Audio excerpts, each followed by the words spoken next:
ఇవాళ త్రిపురాసుర సంహార వృత్తాంతం గురించి 4 మాటలు చెప్తాను. ఈ త్రిపురాసుర వృత్తాంతం శంకరుడి యొక్క లీలలలో, శంకరుని యొక్క ఆయన చేసినటువంటి రాక్షస సంహారములలో చాలా ప్రధానమైనదిగా చెప్పబడుతుంది.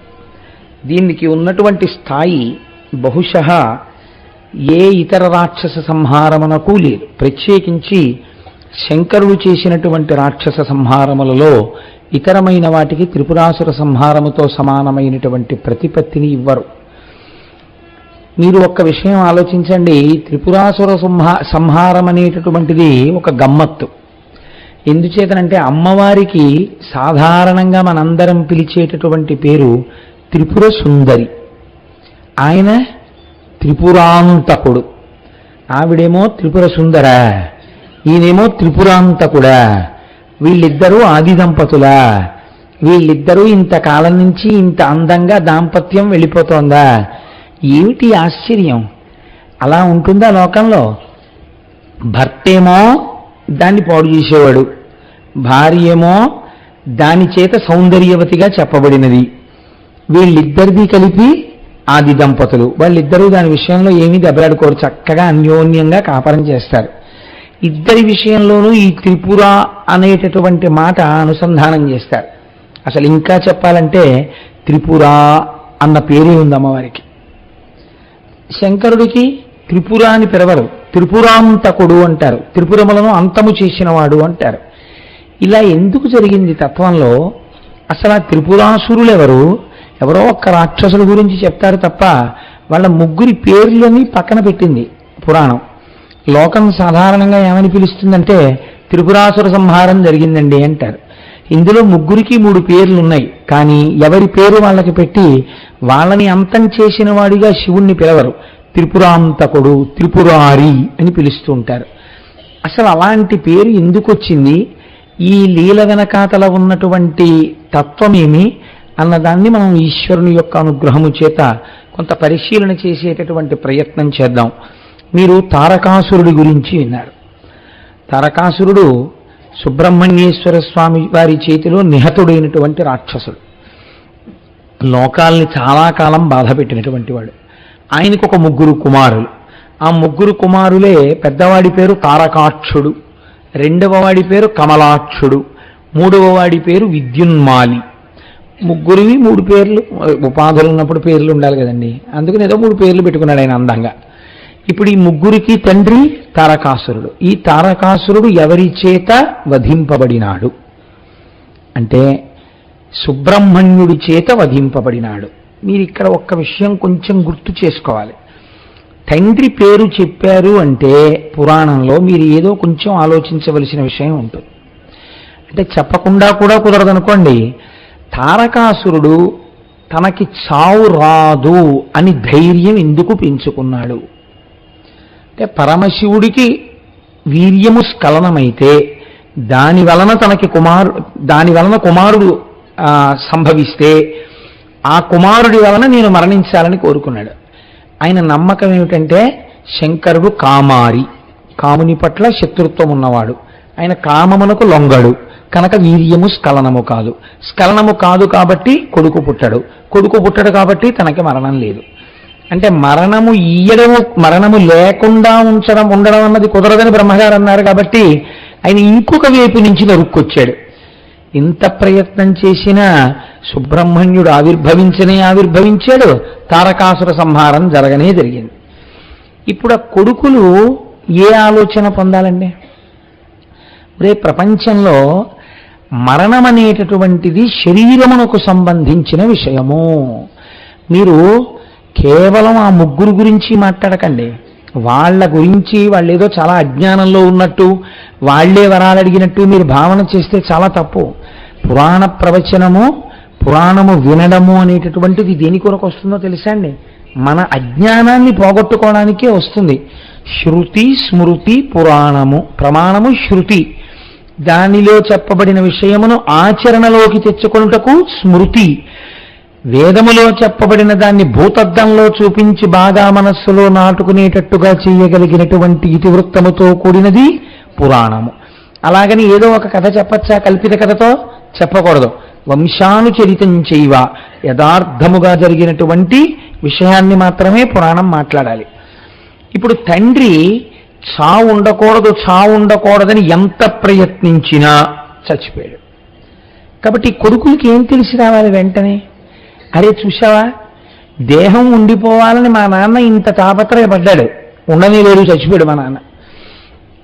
ఇదే మా తండ్రి చతుర్ముఖ బ్రహ్మగారు ప్రత్యక్షం అయినప్పుడు, ఈశ్వర నీ అనుగ్రహము చేత నేను మళ్ళీ పుట్టవలసిన అవసరము లేని జ్ఞానము నా యందు భాషించుగాక అనో, లేకపోతే విభీషణుళ్ళ నేను ఎప్పుడూ ధర్మము తప్పని స్థితి నాకు కలగాలను అడిగి ఉంటే ఇవాళ మా నాన్న చరిత్ర వేరొక రకంగా ఉండేది. మా నాన్న చివరి మెట్టెక్కాడు, కానీ అక్కడి నుంచి జారిపోయాడు.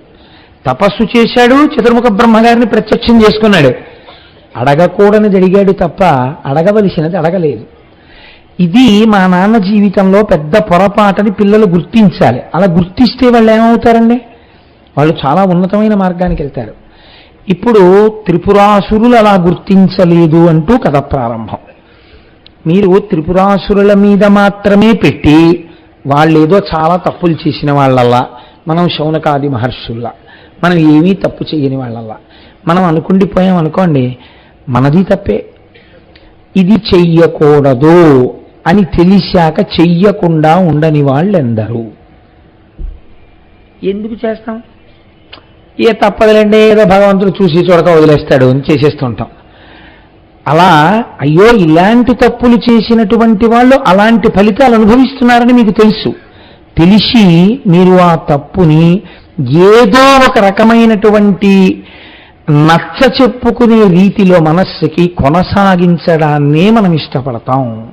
ఎందుకు ఇష్టపడతాం? కారణము కేవల అజ్ఞానము. శరీరము తోడి ఉన్నటువంటి సంబంధాలని దృష్టిలో పెట్టుకుని మనం ఈ రకమైన పనినే చేస్తాం. పురాణం మన మీద పెట్టకుండా అందంగా ఎత్తి చూపిస్తుంది. ఒక్కొక్కరు తన మీద ఉన్న పెద్దలు చేసిన తప్పు చూస్తారు, చూసి దిద్దుకుంటారు వెంటనే. కొడుకు అలా ఉండడు. హిరణ్యకశిపుడు చాలా నేరం చేసినటువంటి వాడు, కానీ లీలావతి గర్భంలో ఉండగా విన్నాడు నారదుడు. కానీ ప్రహ్లాదుడు చేశాడా తప్పు? చెయ్యలేదు. తన ముందు వాడు చేసింది చేయలేదు, తన తరువాతి వాడు చేసినప్పుడు కూడా వచ్చి ఈశ్వరుడితో అదే చెప్పాడు. బలిచక్రవర్తిని కట్టేస్తే ప్రహ్లాదుడు వచ్చాడు.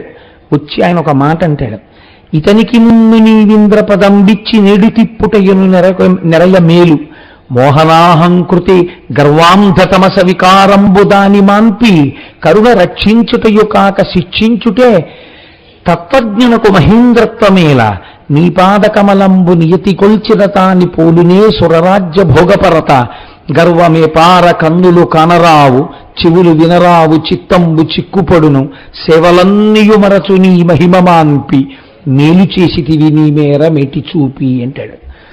ఎందుకయా దిక్కుమాలిన పదవులు, ఎందుకయా దిక్కుమాలిన రాజ్యాధికారాలు? చాలా బిజీగా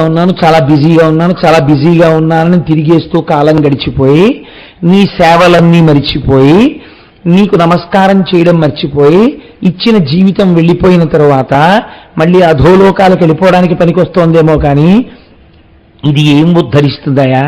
నీ పాదకమలంబు నియతి కొల్చిన దాని పోలునే సురరాజ్య భోగపరత.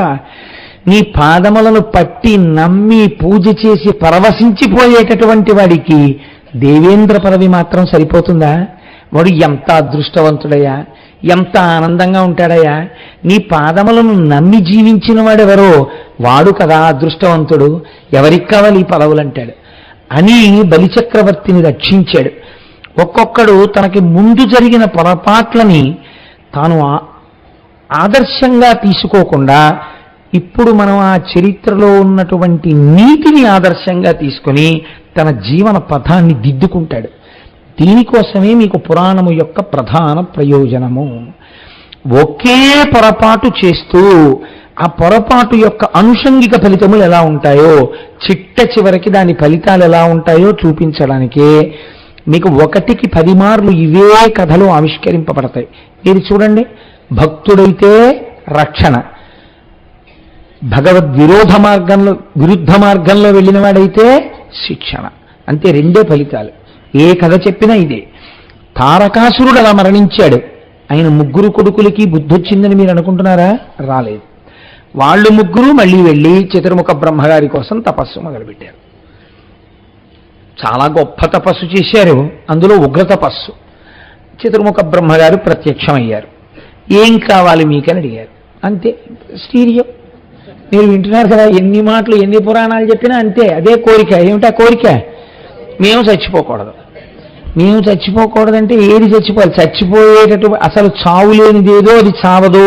పాపం బ్రహ్మగారు మళ్ళీ చెప్తారు, ఆత్మకి చావు లేదు, శరీరము చావకుండా ఉండలేదు. కాబట్టి నువ్వు ఏది చావకూడదంటున్నావు? ఇదే చావకూడదంటున్నాను. అప్పుడు ఆయన అంటారు, నువ్వేం చూస్తున్నావు? పుట్టినప్పటి నుంచి నీ కళ్ళ ముందు కనపడినటువంటి అనేక పదార్థములు వెళ్ళిపోవడం నువ్వు చూశావా? నీ తండ్రి గారికి తద్దినం పెట్టావా? నీ తల్లి గారికి తద్దినం పెడుతున్నావా? నీ తాతగారికి తద్దినం పెట్టావా? కొన్ని ఫోటోలు చూసినప్పుడు వీళ్ళు రాజ్యాలు ఏలేరు, వీళ్ళు వెళ్ళిపోయారని చదువుకుంటున్నావా? వాళ్ళు వెళ్ళిపోయినప్పుడు పట్టికెళ్ళినదేం లేదు, వాళ్ళు దోషుడి చితాభస్మం అయిపోయారని చదువుతున్నావా? వాళ్లతో వెళ్ళినవి పాపపుణ్యములే అని శాస్త్రవచనం పలుకుతుండగా వింటున్నావా? గత జన్మల యొక్క కర్మల యొక్క ఫలితములను ఎంత భయంకరంగానో అనుభవిస్తున్న కొన్ని ప్రాణులను లోకమునందు చూస్తున్నావా? మరి ఇన్ని చూసి కూడా నేను ఉండిపోతానని అంటావేంటి? దేహంతో ఉంటానంటావేంటి? ఇది జగత్తు యొక్క ధర్మము. పంచభూతములతో తయారు చేయబడిన ఈ శరీరము జగత్తులో అంతర్భాగం. ఇది వచ్చినది, దీనికి వచ్చిన తేదీ ఉంది. వచ్చిన తేదీ ఉంది కాబట్టి దీనికి వెళ్ళిపోయే తేదీ ఉంది. అది నీకు తెలియకపోవచ్చు, ఈశ్వరుడికి తెలుస్తుంది. ఆయన ఒకనాడు దీన్ని మళ్ళీ బ్రహ్మాండంలోకి కలుపుతాడు. ఎందుకంటే నీలాగే మళ్ళీ ఒక ఉపాధితో రావాలని కోరుకుంటున్న వాళ్ళు కొన్ని కోట్ల మంది ఉన్నారు. వాళ్ళు నీటి బిందువులను ఆశ్రయించి భూమి మీద పడుతూ ఉంటారు. ఉపాధి యొక్క గొప్పతనం ఉపాధి ఉండగా తెలియకపోవడం మాయలో అంతర్భాగం. మీకు ఇది ఒక చాలా ఆశ్చర్యంగా ఉంటుందండి. చాలా కష్టపడి 2 సంవత్సరాలు ఎంసెట్కి ప్రిపేర్ అయినటువంటి పిల్లవాడి యొక్క జీవితం అంతా దేని వలన నిర్ణయింపబడుతుంది? 3 గంటలు ఎంత బాగా రాస్తాడన్న దాని మీదే ఉంటుంది. 3 గంటలు చాలా బాగా రాశాడనుకోండి, గురి కుదిరి, అంతే. వాడికి ఎంసెట్ రిజల్ట్స్ డిక్లేర్ అయిన తర్వాత మొదటి 50 ర్యాంకుల్లో ర్యాంక్ వచ్చిందనుకోండి, వాడికి హాయిగా కోరుకున్న కాలేజీలో కోరుకున్న బ్రాంచ్ దొరుకుతుంది.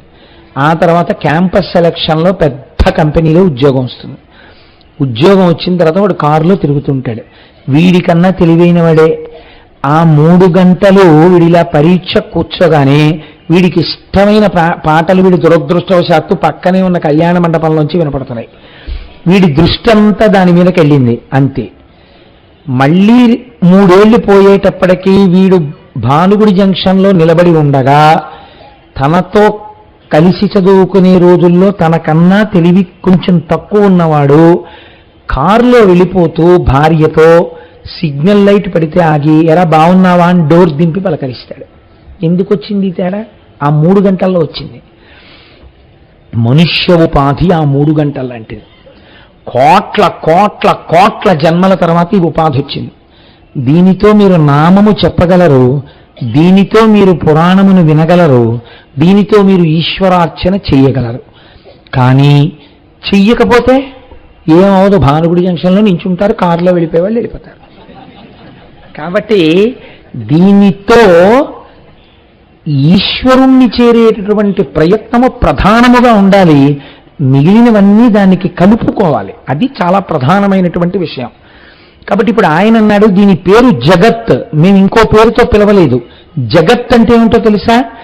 జ అంటే జాయతే, గ అంటే గచ్చతి, పుడుతుంది వెళ్ళిపోతుంది. ఇలా జగత్ అని ఏది పిలవబడిందో అది ఉండునది కాదు, అది సత్యము కాదు. అది కొన్నాళ్లే ఉంటుంది, ఆ తర్వాత ఉండదు ఇహ. కాబట్టి ఇప్పుడు మీకు మాంసనేత్రమునకు కనపడేటటువంటి జగత్తు ఏదైనా సరే కొంతకాలము తర్వాత వెళ్ళిపోవలసినదే. అది యుగాంతం వరకో కొన్ని వేల సంవత్సరాల వరకో అలా ఉంటుందని నమ్మకం ఉండదు. 1000 సంవత్సరాలు ఉంటే మాత్రం సత్యం ఏమిటి? వెళ్ళిపోయిందా లేదా కొన్నాళ్ళ తర్వాత? కాబట్టి జగత్తు వెళ్ళిపోతుంది, నువ్వు కూడా జగత్. ఈ శరీరము ఉండదు, అలా ఉండకూడదు కూడా. జర్జరీభూతం అయిపోతుంది కాలగతిలో. అయిపోయిన తర్వాత చాలా ఇబ్బంది పడిపోతావు. అప్పుడు ఆ శరీరంలో ఇంకా నువ్వు ఉండలేవు. ఎప్పుడు విడుదల పొందుతావా అని బాధపడతావు. కాబట్టి అలా అడగకూడదు. నువ్వు ఈ శరీరంతో ఉంటానంటావేంటే? అలా ఎవరికి ఇవ్వరు. నువ్వు ఇంత తపస్సు చేసిన తర్వాత నువ్వు అడగవలసింది ఏదైనా ఉంటే అడుగు, నీకు నేను ఇస్తానన్నారు. ఇప్పుడు వారికి ఏమర్థం అవ్వాలండి? బ్రహ్మగారి ఈ మాటలు చెప్పినప్పుడు ఏమర్థం అవ్వాలి? కాబట్టి ఇవన్నీ వెళ్ళిపోతాయి. వెళ్ళిపోని వస్తువు ఏదో ఉందంటున్నావు కదా, అది తెలుసుకునే అదృష్టం నాకు అనాలి. వాడు అలా అనలేదు. ఇది అజ్ఞానం అంటే. ఎన్ని విన్నా అర్థం లేని సంకుచిత తత్వంతో దెబ్బలాడుకునేటటువంటి స్థితి ఉంటుందే, అదే ఇలాంటి అజ్ఞానం అంటే. దానికి ఏ హద్దు ఉండదు. ఇంకా ఎన్ని వింటారో ఎన్ని చదువుతారో ఎందుకో నాకు అర్థం కాదు. నిష్ప్రయోజకత్వమైనటువంటి వాదులాటల వైపు వెడుతుంటారు. అసలైన సత్యవస్తు దర్శనం వైపుగా అడుగులు వెయ్యడు. అన్న అనుమానాలు ఎందుకు రావాలంటే? ఉన్న వస్తువు ఒక్కటేని అంత స్పష్టంగా 1కి 10 మాటలు పురాణం చెప్తుంటే అడుగు తీసి అడుగేస్తే అనుమానాలు ఎందుకు వస్తాయి? దీని కొరకు అనుమానాలు? ఉన్న వస్తువు ఒక్కటే, ఆ వస్తువే పడుగేయి అని చెప్తుంటే అన్ని సందేహాలు ఎందుకు వస్తాయి? అసలు అంత స్పష్టంగా చెప్తే బ్రహ్మగారు వాళ్ళు అన్నారు. ఇదంతా విని బ్రహ్మగారికి వీళ్ళు బోధ చేశారు. ఎంత చిత్రంగా! అజ్ఞానానికి హద్దు ఉండదు. ఇది అవధులు లేని విషయం. కాబట్టి ఇప్పుడు వాళ్ళు అన్నారు, సరసిజసూతి పిలిచారు వాళ్ళని. ఓ కమలము నుండి పుట్టినవాడా, పిలవడంలో వెటకారం ఏమిటో తెలుసా అండి? అంటే నీకు పుట్టుకుంది కాబట్టి నువ్వు వెళ్ళిపోతావు. అంటే ఒక్కొక్కడి మాట్లాడే తీరు మీరు చూస్తే కడుపున్ రంపపు కోతకోయునది ఏ గాయాలు కాకుండినన్ అన్నారు.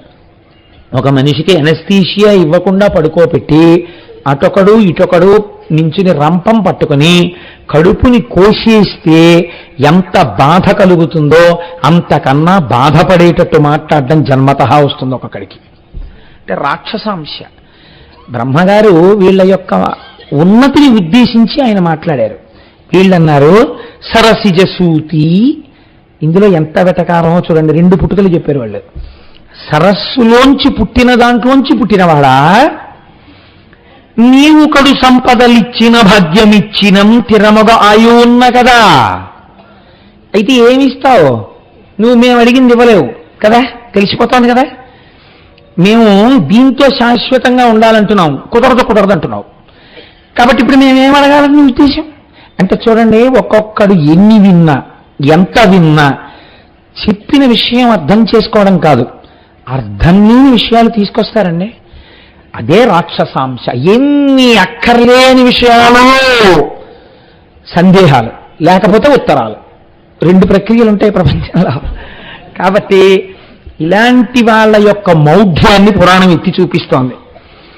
నీవు కడ సంపదలిచ్చిన భాగ్యమిచ్చినం తిరముగా ఆయువున్న కదా. నువ్వు మాకు సంపదేయి భాగ్యమేయి. ఎప్పుడు ఎవరి మీద పెడుతుందో అసలు ఈ శరీరానికి ఆయుర్దాయం ఉంటే కదా. ఆయుర్దాయం అంటే ఇది బతికి ఉంటే కదా. వాళ్ళ ఏడుకి ఎంతసేపు ఇది ఉండాలని, ఇది ఉంటే కదా అనుభవించడం. దేకువనే కట తీర భోగముల్ మురియుచునంద చెల్లునది. నువ్వు ఇచ్చావయా ఐశ్వర్యం, ఇది వెళ్ళిపోతుంది. అది ఎవడో తింటాడు, ఇది వాడి బాధ. ఎంత చిత్రమో. నేను అడిగేస్తాననుకో, ఇచ్చేసాడనుకో, దీన్ని ఉంచనంటున్నాడు, ఇది వెళ్ళిపోయిందనుకో, ఇంకోటి తింటాడు. ఇప్పుడు వీడే తినాలి, ఇంకోటి తినకూడదు. ఇదో రాక్షసాంశ. ఎంత చిత్రంగా ఉంటాయో చూడండి. వీటికి హద్దన్నది ఉండదు. చచ్చిపోయే ముందు కూడా ఇంకా ఉండిపోయిన ఆ రూపాయి కోసమో ఆ పావలా కోసమో తాపత్రయమే తప్ప, అయ్యో నేను ఏమి ఈశ్వరార్చన చేశాను, నేను ఎక్కడికి వెళ్ళానన్నవాడు ఉండడు. అంతటి మహానుభావుడు అప్పయ్య దీక్షితుల వారు, అందరిలా కవిత్వం చెప్పలేకపోయాను, ఒక్క శ్లోకం చెప్పడానికి 3 గంటలు ఆలోచించాను, నన్ను అదృష్టవంతుణ్ణి చేశావు. 3 గంటలు ఆలోచిస్తే కానీ శ్లోకం చెప్పలేను కాబట్టి నీ గురించి ఎక్కువ ఆలోచించాను, నేను ధన్యుండన్నారు. తీర భోగముల్ మురియుచునంద చెల్లునది భూరిగలేని ఎడం జనుండు సంబరపడి ఏమి బాపుకొనువాడో ఇరుంగుము నీ మనంబునన్. ఆయన్ని తెలుసుకోమని అడిగారు వాళ్ళు.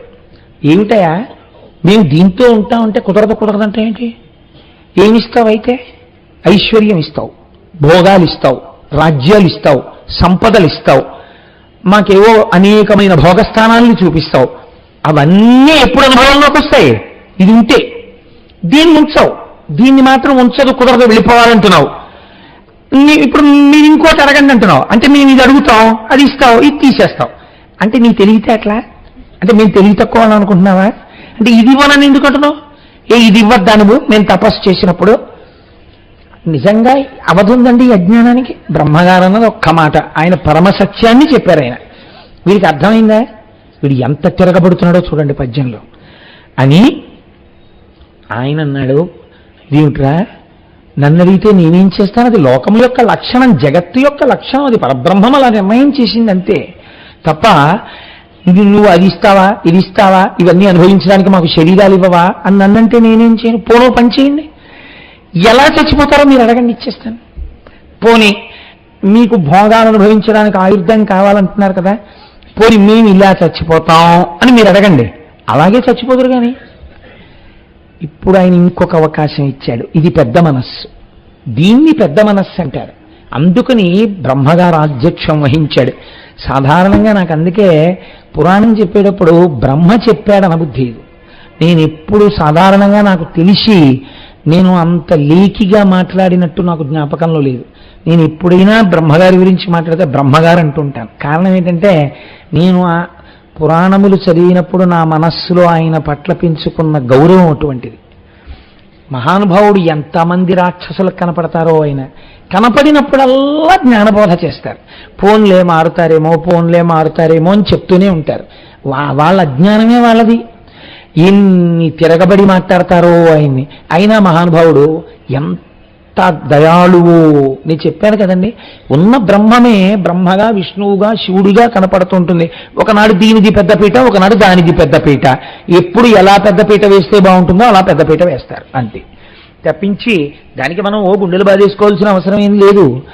ఇప్పుడు మా ఇంట్లో నాకు పెళ్ళి అవుతోంది అనుకోండి, నాకు పెళ్ళైతే నాకు బుగ్గం చుక్కెడతారు, నాకు పారాణి రాస్తారు, పెళ్లి కొడుకు కదా అని నన్ను కారెక్కిస్తారు కదా, నన్ను కారెక్కిస్తారు. కానీ అదేంటి వాడి పెద్ద తండ్రి నేనున్నాను, పిన్న తండ్రి నేనున్నాను, వీడు కారెక్కడం ఏంటి, వీడు బుగ్గం చుక్కట్టుకోవడం ఏంటి, వీడు పారాణి ఇట్టుకోవడం ఏంటి, వీడు పెళ్లి బట్ట కట్టుకోవడం ఏంటి, నే కట్టుకుంటానంటారేంటి మా పెద్దనాన్నగారు. అలా అనరు. నాకు పెళ్ళి అయిపోయింది, రేపు మా అబ్బాయి పెళ్లి చేస్తాను. మా అబ్బాయి పెళ్లి చేసేటప్పుడు ఏట్రా నిన్ను కన్న తండ్రిని, నాకుండదేమిటి ఈ ముచ్చటంతాను, నేను మీ అమ్మ కూడా బొగ్గను చొక్కలెట్టుకుని కారు ఎక్కుతాం, నువ్వు రా వెనకాల నడిచి అంటే మా అబ్బాయి ఏమంటాడు, బుద్ధి ఉందా లేదా నీకు బొగ్గ చొక్కలేటంటాడు. ఎప్పుడు ఎవరికి ఏ గౌరవం అప్పుడు వారికి ఆ గౌరవం. కొడుకు పెళ్లి కొడుకుగా ఉంటే అప్పుడు పెళ్లి కొడుకుగా కొడుక్కి గౌరవం, పెళ్లి కొడుకుగా తాతగారు ఉన్నప్పుడు తాతగారికి ఆ వైభవం, మళ్ళీ ఆయన షష్ఠిపూర్తి పీటల మీద కూర్చుంటే ఆ గౌరవం. తాతగారు షష్ఠిపూర్తి చాలా బాగుంది నీ చేసుకుంటానని మనవాడు అడగకూడదు, అడిగిన చెయ్యి కదండి. ఎప్పటికీ ఎవరికి ఏ గౌరవం ఎలా ఇచ్చి మనం దాని వలన పాఠం నేర్చుకోవాలో అలా నేర్పుతారు. ఒకసారి బ్రహ్మగారికి ఇస్తారు, ఒకసారి విష్ణువుకి ఇస్తారు, ఒకసారి శివుడికి ఇస్తారు. శివుడికి ఇచ్చినప్పుడు వినేసి విష్ణు భక్తులు గుండెలు బాధేసుకుని, విష్ణువుకి ఇచ్చినప్పుడు శివభక్తులు గుండెలు బాధేసుకుని, వీళ్ళిద్దరికీ ఇచ్చినప్పుడు బ్రహ్మభక్తులు గుండెలు బాధేసుకుని, ఇంకా ఎలా వెతికి ఎక్కడ అవకాశం దొరుకుతుంది గుండెలు బాధేసుకుందామంటే నీ గుండెలే నొప్పి. తత్వం తెలుసుకుంటే హాయ్, ఉన్న వస్తువే ఇలా గౌరవింపబడుతోందని ఆనందపడుతుంటాం. ఆనందపడ్డం నేర్చుకోవాలి జ్ఞానము చేత. అంతేగాని గుండెలు బాదుకోవడానికి పురాణ శ్రవణం వేదాంతం ఎందుకండి, దానికి ఏదో ఒక వంక చూసుకు బాదుకుంటూ ఉండొచ్చు కదా. కాబట్టి ఇప్పుడు వీళ్ళు నిష్కారణంగా గుండెలు బాదుకుంటే ఆయన అన్నాడు, బాబోయ్ ఎందుకు అలా బాధేసుకుంటారు, అలా బాధపడిపోకండి, చచ్చిపోతారన్నానే కదా ఇంత ఏడి చేస్తున్నారు మీరు, పోనీ మీరు ఎలా చచ్చిపోతారో చెప్పండి, అలా ఇస్తాను. ఎప్పుడు చచ్చిపోతారు ఇష్టం, స్వచ్ఛంద మరణం భీష్ముడికి ఇచ్చినట్టు ఇచ్చేస్తాను. అంత స్వచ్ఛంద మరణం ఉన్నవాడు మహానుభావుడు గనక తనంత తాను మనవలొచ్చి తాత ఎప్పుడు చచ్చిపోతావు అని అడిగితే ఫలానా విధంగా అయితే చచ్చిపోతాను రా అని చెప్పి చచ్చిపోయాడు ధర్మాన్ని నిలబెట్టడానికి. అది మహాపురుషుడు అనిపించుకున్నాడు. నువ్వే అడుగుపోని ఎలా చచ్చిపోతావో. ఇందులో మీరు బాగా వినండి, నేను ఎందుకు ఇంత నొక్కి చెప్తున్నానో తెలుసా అండి. మరణము తథ్యము అని అంగీకరించగలిగితే చాలా పాపాలు చేయడానికి మనిషి ఇష్టపడ్డాడు. ఎందుకో తెలుసా, దీంతో చేస్తావు ఇది వెళ్ళిపోతుంది, కానీ పట్టుకుని నువ్వు వెళ్ళాలి, తర్వాత జన్మలు నిర్ణయింపబడతాయి. ఎందుకది నాకు అక్కర్లే నేను చేయింది దీంతో అంటాడు కదండి. అలా అనలేదంటే పెద్ద రాక్షసత్వం అదే, ఇది ఉండిపోతుంది అనుకుంటూ ఉండడం, అక్కడ మొదలవుతోంది రాక్షసత్వం. అంత పాపానికి హేతు అదే. అయితే మీరే అడగండ్రా అన్నాడు. అంటే వాళ్ళన్నారు, అయినను నీవు కాదనినా అక్కట ఏమి అనర్థము, నీ మానసప్పుం ప్రకారమే అమర్చికొనందగు పైడి వెండి ఇంగో నగరంబులన్ మూడు కాదట కురుపు అవి నెలపై ఆనక మీట తిరుగుచు విహారము చేయుచునుండగావలెన్. ఏం చేస్తాం, మా కర్మ. నీ గురించి తపస్సు చేశాం, నువ్వేదో ఉద్ధరిస్తావు అనుకున్నావు, వచ్చావు, ఏమన్నావు? అది మీలో కోరుకుంటారా అంటున్నావు. అంటే ఏమిటి? ఇప్పుడు ఏదో ఆ రోజున మేము చచ్చిపోవాలి కదా, సరే తప్పదు, ఏం చేస్తాం? నువ్వు కాదన్న తర్వాత ఏదో అడగాలి కదా. అంటే ఎవరిని ఉద్ధరిస్తున్నట్టు? బ్రహ్మగారిని ఉద్ధరిస్తున్నారు వీళ్ళు అడిగి. అయినా పాపం ఆయన ఏం అనలేదండి. సరే ఓ పని చేయి, అయినను నీవు కాదని అక్కట బాధపడిపోతున్నారు పాపం. ఏం చేస్తానులే, నువ్వు కాదంటే నీ శక్తి లేదంటే పోనీ అలాగే అడుగుతాం. ఏం చేస్తావు? ఒక బంగారు నగరం ఒకటి నిర్మించు, మయుణ్ణి పిలిచి. ఒక వెండి నగరం ఒకటి నిర్మించు, ఒక ఇనప నగరం నిర్మించు. మా ముగ్గురు అన్నదమ్ములం మూడింటిలో ఎక్కుతాం. ఈ మూడు ఆగకుండా తిరుగుతూ ఉండాలి ఆకాశంలో. మాకు ఎంత శక్తి ఉండాలంటే అందరినీ ఓడించేస్తాం. మేము ఆ నగరాలు తిరుగుతుంటే ఇదో వెర్రండి, వెర్రికి హద్దు ఉండదు అసలు. భోగం అనుభవించడానికి ఒక చోట కూర్చుని అనుభవించచ్చు పోని, అలా తిరుగుతూ అనుభవిస్తేవాడు. అంటే వాడిలా అనుభవించేవాడు ఇంకోటి లేడని ఇంకోటి అనుకోవాలి. కాబట్టి ఎందుకు అలాగా అంటే దానికి ఇలా చేయడం వల్ల ఉపయోగం ఉంటుందా అంటే దానికి ఏం హేతువు లేదు. పౌడర్ రాసుకోవాలనుకున్నారనుకోండి, మీరు చాలా ఇంపోర్టెడ్ పౌడర్ డబ్బా, ఎవరి దగ్గర లేని పౌడర్ మీరు తెచ్చుకున్నారనుకోండి, సంతోషమే. మీ ఇంట్లో కూర్చుని రాసుకున్నారనుకోండి, భోగం అనుభవించారు. మీరు పౌడర్ రాసుకుంటున్నారని ఊరంతా తెలియాలని మీరు వీధి గేట్లోకి వచ్చి కూర్చుని ఏమైనా అర్థం పట్టరా అని ఇలా వేసుకుని ఇలా రాసుకుని ఆ డబ్బా ఇలా ఇలా ఇలా ఇలా అన్ని అపార్ట్మెంట్లకి చూపిస్తే ఏమనుకోవాలి దాన్ని? అప్పుడు ఎవడో మీరంత భోగం అనుభవిస్తున్నాడు అనుకోరు, మీ అజ్ఞానం అనుకుంటారు కదండి. హద్దులేని అజ్ఞానం చూడండి.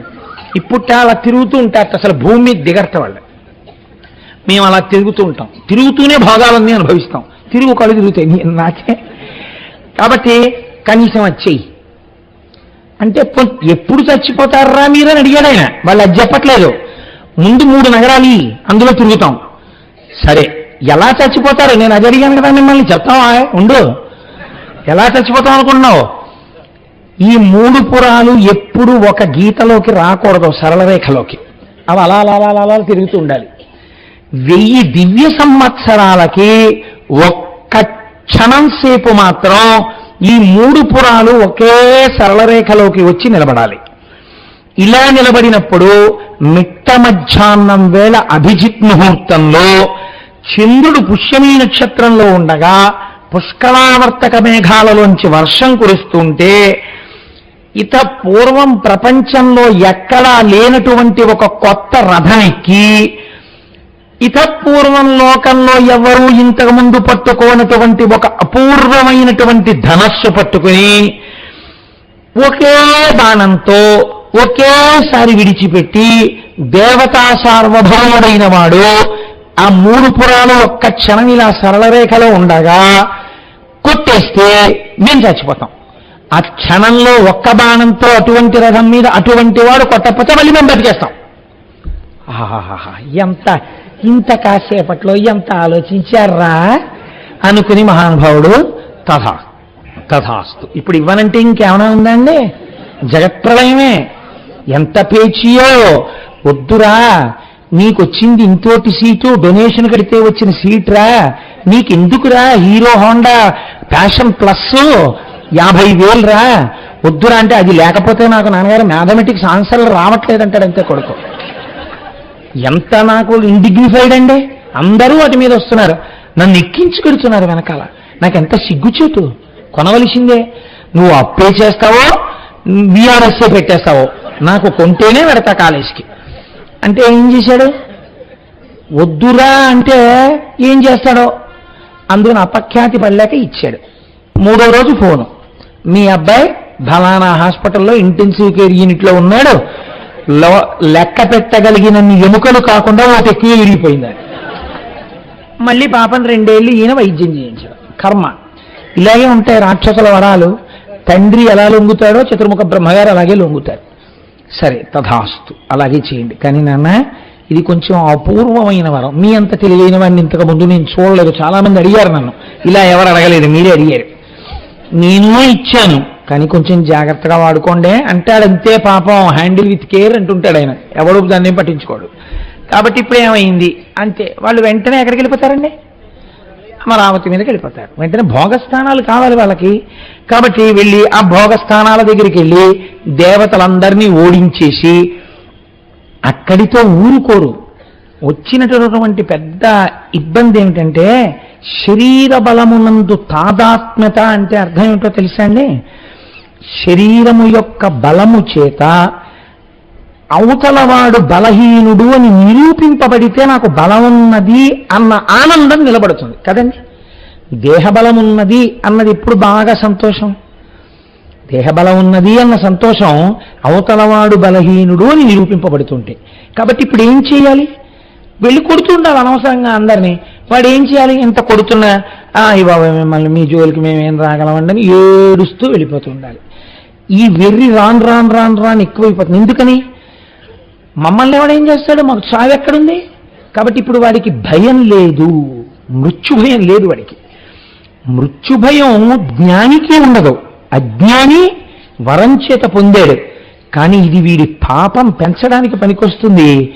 అది దేహబాధలు కూడా మరిచిపోయి సాక్షిగా ఉండడానికి పనికొస్తుంది. ఎంత తేడా వచ్చేస్తుందో చూడండి. కాబట్టి ఇప్పుడు ఏం చేయాలి? తన బలం నిరూపించుకోవడానికి అందరినీ వెళ్ళి కొడుతుండాలి. వీళ్ళ దృష్టిలో బాగా బలమైన వాళ్ళు ఎవరు అంటే వర్షము కురిపించగలిగిన వాడు, ఆయనకు అధికారం ఉంది. కాబట్టి ఇప్పుడు ఏం చేయాలి? ఆయన కొట్టి తీసుకొచ్చి కూర్చోబెట్టి నేను చెప్పినప్పుడు కురిపించే వర్షం అనాలి. అంటే ఇప్పుడు ఆయన మంచి వేసం కాలంలో పిలిచి వాన కురిపించవాయ్ అంటాడు, అంటే కురిపించాలంతే. అంటే ఇప్పుడు ఏంటి? బలమున్న వాళ్ళందరూ తన కింకరులు అయ్యారు. అంటే ప్రకృతిని శాసిస్తూ ఉంటాడు. కాబట్టి ఇప్పుడు ఈ రాక్షసులందరూ ఏం చేస్తారు? సూర్యుడిని పిలిచి నేను బయటికి వెళ్తున్నాను, నువ్వు అలా మందరంగా ఉండు, తప్ప వేడొచ్చిందో నీ పని చెప్తానంటాడు. వీళ్ళు చావు లేదు కాబట్టి ఆయన కూడా చల్లబడిపోవాలి. చంద్రుణ్ణి పగటిపూట వచ్చి ప్రకాశించమంటాడు, సూర్యుడిని అస్తమించమంటాడు. చెయ్యాలంతే, తప్పదు. ఇవన్నీ ఏమవుతాయంటే లోకము యొక్క ప్రకృతికి విరుద్ధంగా ప్రారంభం అవుతుంది. ఇప్పుడు ఎందుకు బాధ కలుగుతుందంటే లోకము యొక్క నడువడి యొక్క రీతి మారిపోతుంది. ఋతువు అన్నదానికి అర్థం ఉండదు. ఇంకా ఈ ఋతువునందు ఈ ధర్మం జరగాలి, శిశిర ఋతువు, చెట్లు ఆకులు రాల్చాలి. వాడంటాడు నాకు నవవసంత శోభా విలసిత ప్రదేశంగా కనపడాలి, ఏ చెట్టు ఆకు రాలకూడదంటాడు. అంతే, అలాగే ఉండాలి. ఇప్పుడు సృష్టికి విరుద్ధమే కాదా అది? ఒక్కొక్కడిది ఒక్కొక్క చిత్రమైన కోరికలాగా. ఇప్పుడు వీళ్ళు దేవతలు దేనికి బాధపడతారు, ఎందుకు అడుగుతారంటే రాక్షస సంహారం చేయమని. తాము చెయ్యవలసినటువంటి పనిని చెయ్యవలసిన సమయంలో చేసి లోకమును రక్షించగలిగిన శక్తి నిరుపయోగమవుతున్నది. వాడి భయానికి దుర్వినియోగం చేయవలసి వస్తోంది. చెయ్యవలసిన పనిని మాని చెయ్యకూడని పని చెయ్యవలసి వస్తోంది. ఇందుకు బాధపడి అడుగుతారు వాళ్ళు. అయా ఈ రాక్షస సంహారం చేయకపోతే మా ఈ అధికారములు పనికిరానివి అవుతున్నాయి, కాబట్టి ఆయన్ని తీస్తే మేము సక్రమంగా పనిచేయగలం అని అడుగుతారు. కాబట్టి ఇప్పుడు దేవతలు ఎవరిని అడగాలి? మళ్ళీ వెళ్ళి చతుర్ముఖ బ్రహ్మగారిని అడగాలి వాళ్ళు కూడా. ఎందుకని? ఆయనే ఇస్తారు వరాలు. కాబట్టి మళ్ళీ ఆయనకే తెలుసు ఏం జరుగుతుందో కూడా. అందుకని మళ్ళీ ఆయన దగ్గరికే వెళతారు. అందరూ కలిసి చతుర్ముఖ బ్రహ్మగారి దగ్గరికి వెళ్ళారు. వెళ్ళి మహానుభావ మీరు వరం ఇచ్చేశారు, వాళ్ళు చాలా ఉద్ధతితో ఉన్నారు, లోకములను బాధ పెట్టేస్తున్నారు, ఎలా దీంట్లోంచి బయటపడడం, మమ్మల్ని అనుగ్రహించండి అని అడిగారు.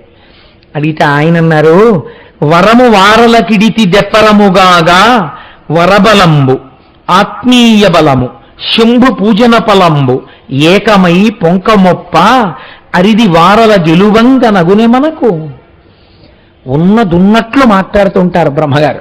ఆయన ఒక కొత్త విషయాన్ని చెప్తున్నారు.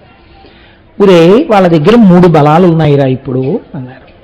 1వ బలం నేనిచ్చినటువంటి వరబలం, 2వ బలం సహజంగా వాళ్ళ శరీరాలకున్న బలం, 3వ బలం వాళ్ళు విపరీతమైనటువంటి శివ పూజ చేస్తున్నారు.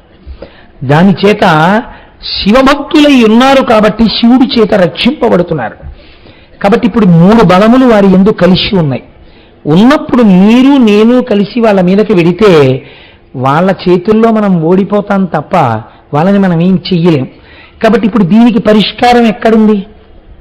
ఇంత శివభక్తులుగా వారు ఉన్నారు కనుక శివుడు అడ్డం వస్తే మీరు నేను ఏమీ చేయలేం. కాబట్టి దీనికి సమాధానం ఎక్కడి నుంచి రావాలి? శివుడి దగ్గర నుంచి రావాలి. కాబట్టి మనం శివుడి దగ్గరికి ఎడదాం పదండి. దేవతలే ధర్మం తప్పిపోయి ధర్మ లోపం ఏర్పడితే తప్ప వాళ్ళు చంపరండి. అది ధర్మలోపం ఏర్పడకుండా గ్రహించుకోవడం మీ వంతు. కాబట్టి అలా కుదరదు. మనం శివుడి దగ్గరికి ఎడదాం పదండి అన్నారు. అందరూ కలిసి పరమశివుడి దగ్గరికి వెళ్ళారు. కైలాసం చేరారు. శంభో శంకర అని పిలిచారు. ఆర్తరక్షణ కళా సౌరంభునిన్ శంభునిన్ కదా. అలా పిలిచేటప్పటికి ఆయన పరిగెత్తుకొస్తాడు. ఏమైంది, ఎందుకు వచ్చారు మీ అందరూ, ఏం జరిగింది అన్నాడు. ఆయనకి తెలియక కాదు, ఒక మర్యాద అడుగుతూ ఉంటారు.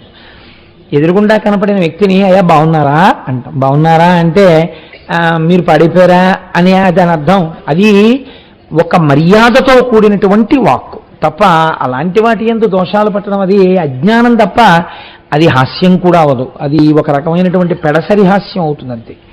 కాబట్టి ఏమైందంటే శంకరుడి దగ్గరికి వెళ్ళి దేవతలందరూ అడిగితే ఆయన అన్నాడు, కృణ్యల పువ్వు దాల్చుదొరా కోవిదులారా ఇటుల్ కలంకగా జన్నే వగంతరంగుడు నిశాచర వీరులు భక్తులు ఎట్లు వారిని నశింపచేతునిక శ్రీపతి యొద్దకు పోయి చెప్పురా మిన్న ఏదేని మాయగొని మీ పరితాపము బాపు రూఢిగా.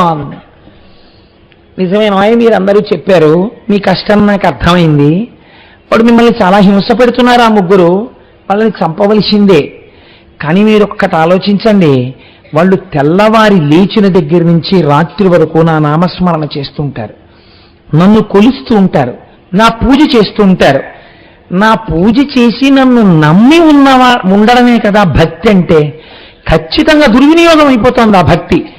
కానీ వాడు పరమభక్తుడై ఉండగా వాణ్ణి వెళ్ళి చంపడం అన్నది మాత్రం నాకు విరుద్ధమైన విషయం. నేను చంపను. ఆయనే ఎందుకు చంపాలండి? వాళ్ళు మాట అడిగారు, దేవతా సార్వభౌముడు చంపాలి మమ్మల్ని అన్నారు. దేవతా సార్వభౌముడు పరమేశ్వరుడు. కాబట్టి ఇప్పుడు పరమశివుడు వెళ్ళాలి, ఇంకొకరెడితే చావడం. కాబట్టి నేను వెళ్ళను. అయితే మీకు చిన్న మార్గం చెప్తాను. ఎవడు చాలా భక్తి తత్పరులై వాళ్ళు తన యందుంటే వాళ్ళు తన పట్ల భక్తి లేకుండా పాడైపోయే మార్గం ఈ రూపంతో నేనే చెప్పకూడదు, నేనే ఇంకో రూపంతో కూడా ఉంటాను. ఆ రూపాన్ని అడగండి, అది చెప్తుంది అమ్మా ఏమిటో. అదే విష్ణు రూపం కదండి. ఆ ఈశ్వరుడైనా మరి బ్రహ్మగారైనా విష్ణువైనా శివుడైనా. కాబట్టి ఇప్పుడు ఆయన అన్నాడు, నాకు భక్తులుగా ఉండగా చంపలేను అంటే ఏమిటి దాని అర్థం? నాకు భక్తులు కాకుండా పోతే చంపేస్తాను. అలా ఎలా అయిపోతారో నేను చెప్పకూడదు, బాగుండదు. వాళ్ళు నన్ను భక్తితో కొలుస్తుంటే వాళ్ళకి నా భక్తి ఎలా పోతుందో ఎలా చెప్తాను? విష్ణుమూర్తిని అడగండి, ఆయన చెప్తాడు. ఈ చెప్పడంలో వెటకారం ఉందని మీరు అనుకుంటున్నారా? లోకములను రక్షించేటటువంటి హేతు ఉంది, కానీ తన భక్తులై ఉండగా ఈ స్వరూపంతో చెప్పకూడదు. శివుడిగా విష్ణు రూపంతో చెప్పచ్చు, అదే బ్రహ్మం. వాడి దృష్టిలో విష్ణువు వేరు శివుడు వేరు. కాబట్టి వాడు అలా అన్నాడు. వాడు నేను శంకర భక్తుడినే కానీ విష్ణు భక్తుడిని కానన్నాడు. కాబట్టి అట్నుంచి రావచ్చు ఈ మాట. కాబట్టి ఆయన్ని చెప్పమనండి, ఆయన ఏదో ఒక మాయ చేస్తాడు, చేసి మిమ్మల్ని రక్షిస్తాడు. మీరు చూడండి, మనం ఓ మాట అంటూ ఉంటాం, ఏమండి అనుకోకుండా ఎలాగో అక్కడ దాకా వెళ్తున్నాను, అనుకోలేదండి తిరుపతి ఏమో నన్ను 2 రోజులు ఆఫీస్లో ఏదో పని మీద పంపిస్తున్నారు, ఎలాగో తిరుపతి వెళ్తున్నాను కదా ఒక్కసారి కొండ మీదకి వెళ్ళి దర్శనం చేసుకుందాం అనుకుంటున్నాను, ఏమీ టికెట్లు లేవు, రేపే బయలుదేరిపోతున్నాను. తిరుపతిలో మీకు తెలిసినవారు ఎవరైనా ఉంటే కొంచెం ఏమైనా దర్శనానికి ఏర్పాటు చేసి పెడతారు ఏంటండి అన్నారు అనుకోండి. మీకేం పర్వాలేదు ఉండండి అని చెప్పి ఏదో సెల్ నెంబర్కి ఫోన్ చేసి ఎవరితోనో మాట్లాడతారు, రమ్మనండి నేను చూసుకుంటాను, వచ్చి బలానా చోట కలవమనండి అన్నారు అనుకోండి. ఈయన ఏమంటాడు, ఓ మాట అంటాడు, మీకేం పర్వాలేదండి ఇగో నీ నెంబర్ ఇస్తున్నాను కదా, మీరు కొండ మీదకి వెళ్ళి ఫోన్ చేసి ఆయన్ని కలవండి, ఆయన చూసుకుంటాడంత, ఆయన ఏదో ఒకటి చేస్తాడులేండి అంటారు. ఏదో ఒకటి చేస్తాడులేండి అంటారు. ఏదో ఒకటి చేస్తాడులేండి అంటే ఏదైనా చేసి దర్శనం చేయిస్తాడు కదా. ఏం చేశారన్నది మీకు అనవసరం, మీరు దర్శనానికి వెళ్ళాలంతే, మీ ప్రయోజనం నెరవేరుతుంది. కాబట్టి ఆయన ఏదో చేస్తాడు లేదా మాయా, మీరు వెళ్ళండి అన్నాడు ఆయన. అంటే మీకు అర్థం కానిది, కాబట్టి మీరు వెళ్ళండి అక్కడికి అన్నాడు. చాలు, పోనీ నువ్వు చంపకపోయినా దారి చెప్పావు, ఇప్పుడు ఆయన చేస్తాడు, చేశాక వాళ్ళు దారి తప్పుతారు, అప్పుడు నువ్వు వస్తావు, అప్పుడు వస్తాను నీ దగ్గరికి అని మనసులో కృతజ్ఞత చెప్పుకొని వీళ్ళందరూ మళ్ళీ ఎక్కడికి వెళ్ళిపోయారు, వైకుంఠానికి వెళ్ళిపోయారు. వెళ్ళిపోయి శ్రీమన్నారాయణుణ్ణి కీర్తించారు. ఆయన ప్రత్యక్షమయ్యారు. ఏం కావాలి మీకన్నారు, తెలియనట్టు అడుగుతుంటారు, అన్నీ తెలుసు. మళ్ళీ కథ అంతా చెప్పారు. ఆహా శంకరుడు పంపాడా, నిజంగా వాళ్ళ మధ్య భేదాలు ఉంటేనండి ఆయన చెప్పలేండి, నేను విన్నాడు మనం చంపితే చంపమల్లా అయితే మానేమను నా దగ్గర పంపిస్తే నేనేం చేస్తాను అనుకున్నాడు అనాలి. అలా వాళ్ళు ఏం అనుకోరు ఎప్పుడు. ఆయన చెప్పింది ఈయన వింటాడు, ఈయన చెప్పింది ఆయన వింటాడు, మధ్యలో మనకే లేనిపోయిన హడావిడి అంతాను. కాబట్టి ఆయన ఏం చేశారు, ఓహో శంకరుడు పంపాడా, తప్పకుండా అయితే ఇలా కూర్చోండి అన్నాడు. కూర్చోమ్మని ఒక్కసారి ఆలోచన చేసి, మనకి చూడండి ఈ సినిమాల్లో ఇలా అంటారు, అలా ఒక చిన్న మాయ చేశాడు ఆయన. మాయ చేయడం అంటే ఆయన ఏం చేశాడో మీకు తెలియకపోవడం అంతే కదండి. అందుకని ఆయన చేశాడు అంటే లోపల ఒక సంకల్పం చేశాడు. ఆయన సంకల్పము చేత ఆయన చేయగలిగిన సృష్టి మీకు తెలియదు, అంతే మాయ అంటేను. ఆయన అంతటి శక్తివంతుడు. ఇప్పుడు ఆయన సంకల్పము వలన ఒక పురుషుడు పుట్టాడు. ఆయన ఎలా ఉన్నాడు, ముండితమైన ఎట్టి శిరమున్ కడు మాసిన ఎట్టి వల్వలున్ దుండమునందు బేల్కయును దోస్థలి బుంచికయున్ దలిర్పగా దండిగ ధర్మ ధర్మయనిదా స్మరించుచు ఒక్కడచ్యుతు నిండగు భక్తిమై తరసి నెక్కని మెక్కి అనుజ్ఞనడ్డుడున్. అంతలో ఒకడు పుట్టాడు. వాడు బోడిగుండుతో ఉన్నాడు. మాసిపోయినటువంటి బట్టలు కట్టుకున్నాడు. ఓ మాసిపోయిన గుడ్డొకటి భుజం మీద వేసుకున్నాడు. చేతిలో పుర్రె పట్టుకున్నాడు. ధర్మము ధర్మము అంటున్నాడు పుడుతూనే. వెంటనే స్వామి అన్నారు, శ్రీ మహావిష్ణువు నీకు నేను పేరు పెడుతున్నాను రే బారసాల. బారసాల అంటాం, బారసాల కాదు బాలసారి దాని పేరు. ఆయన అన్నారు అరిహన్ అని నీకు పేరు పెడుతున్నాను. నువ్వు ఇప్పుడు చేసేటటువంటి పని తక్కువ, నీ ప్రబోధాలు లోకంలో బాగా ప్రచారంలోకి వచ్చి కలిపురుషుడికి బాగా పనికొస్తాయి కలియుగంలో. కాబట్టి ప్రస్తుతానికి నువ్వు ఒక్క పని చెయ్యాలి. ఏం చెయ్యాలో తెలుసా, అరిహన్నామము దాల్చి హరు ఒప్పుము చోటు నీకు అమరిచదా ముందరసి 16 వేలుగా అరుదగునొక మోహశాస్త్రం అమరింపు వెసన్. 16,000 శ్లోకాలతో వైదిక ధర్మాన్ని పక్కన పెట్టేస్తూ సనాతన ధర్మం యొక్క దారి తప్పిపోయేటట్టుగా, వినడానికి చాలా అందంగా ఉండేటట్టుగా, అబ్బా ఇలాంటి శాస్త్రాన్ని నమ్ముకోవడం చాలా తేలిక, ఇలా అయితే మనం తొందరగా మోక్షానికి వెళ్ళిపోవచ్చు అనిపించేటట్టుగా, అది ఎవడాచరించాడో వాడు పతనమైపోయేటట్టుగా, చక్కగా తేనె రాసినటువంటి విషంలా నువ్వు 16,000 శ్లోకాలతో ఒక సిద్ధాంతాన్ని తయారు చేసుకుని త్రిపురాసురులు పరిపాలిస్తున్న పట్టణాలకెళ్ళి నువ్వు ఒక పెద్ద ఇతి పురుషుల్లా కూర్చుని ఈ ప్రబోధం మొదలు పెడితే క్రమక్రమంగా సనాతన ధర్మంలో ఉన్న వాళ్ళు అటువైపుకు వెళ్ళడం మొదలు పెడతారు. వారి ధర్మము లుప్తమైపోతుంది. వారి ధర్మము లుప్తమైపోగానే వారిని సంహరించడానికి శివుడు వస్తాడు. కాబట్టి నువ్వు వెళ్ళి ఆ బోధ చెయ్యన్నాడు. విచిత్రం ఏమిటంటే ఈయన వెళ్ళాడు త్రిపురాసురుల దగ్గరికి. వెడితే ఎవ్వడూ ఈయన బోధ వినలేదు. క్షాదల వైద్యం బోధ అన్నారు. ఆయన తిరిగి వచ్చేసాడు. ఎవరు వింటలేదండి అక్కడ ఈ బోధ, చెప్దామని ఎవరినైనా పిలిచి మొదటి శ్లోకం చెప్పగానే నోరు మోయి ఏమిటి బోధ, సనాతన ధర్మం గొప్పదని వెళ్ళిపోతున్నారు, నన్ను ఏం చేయమంటారని అడిగాడు. మళ్ళీ ఒక్కసారి శ్రీమన్నారాయణుడు ఆలోచించి ఇది గొప్పది అని ఓ పెద్ద ఆయన సర్టిఫికెట్ ఇస్తే మిగిలిన వాళ్ళు నమ్మేస్తారు. కాబట్టి ఇప్పుడు ముందు లోకాలు నిలబడాలి ఈ త్రిపురాసురుల నుంచి. కాబట్టి లోకరక్షణార్థము నారదాను ఈ పని చెయ్యవలసిందే. ఒక్కొక్కసారి ధర్మము ఎంత గమ్మత్తుగా ఉంటుందో తెలుసా అండి.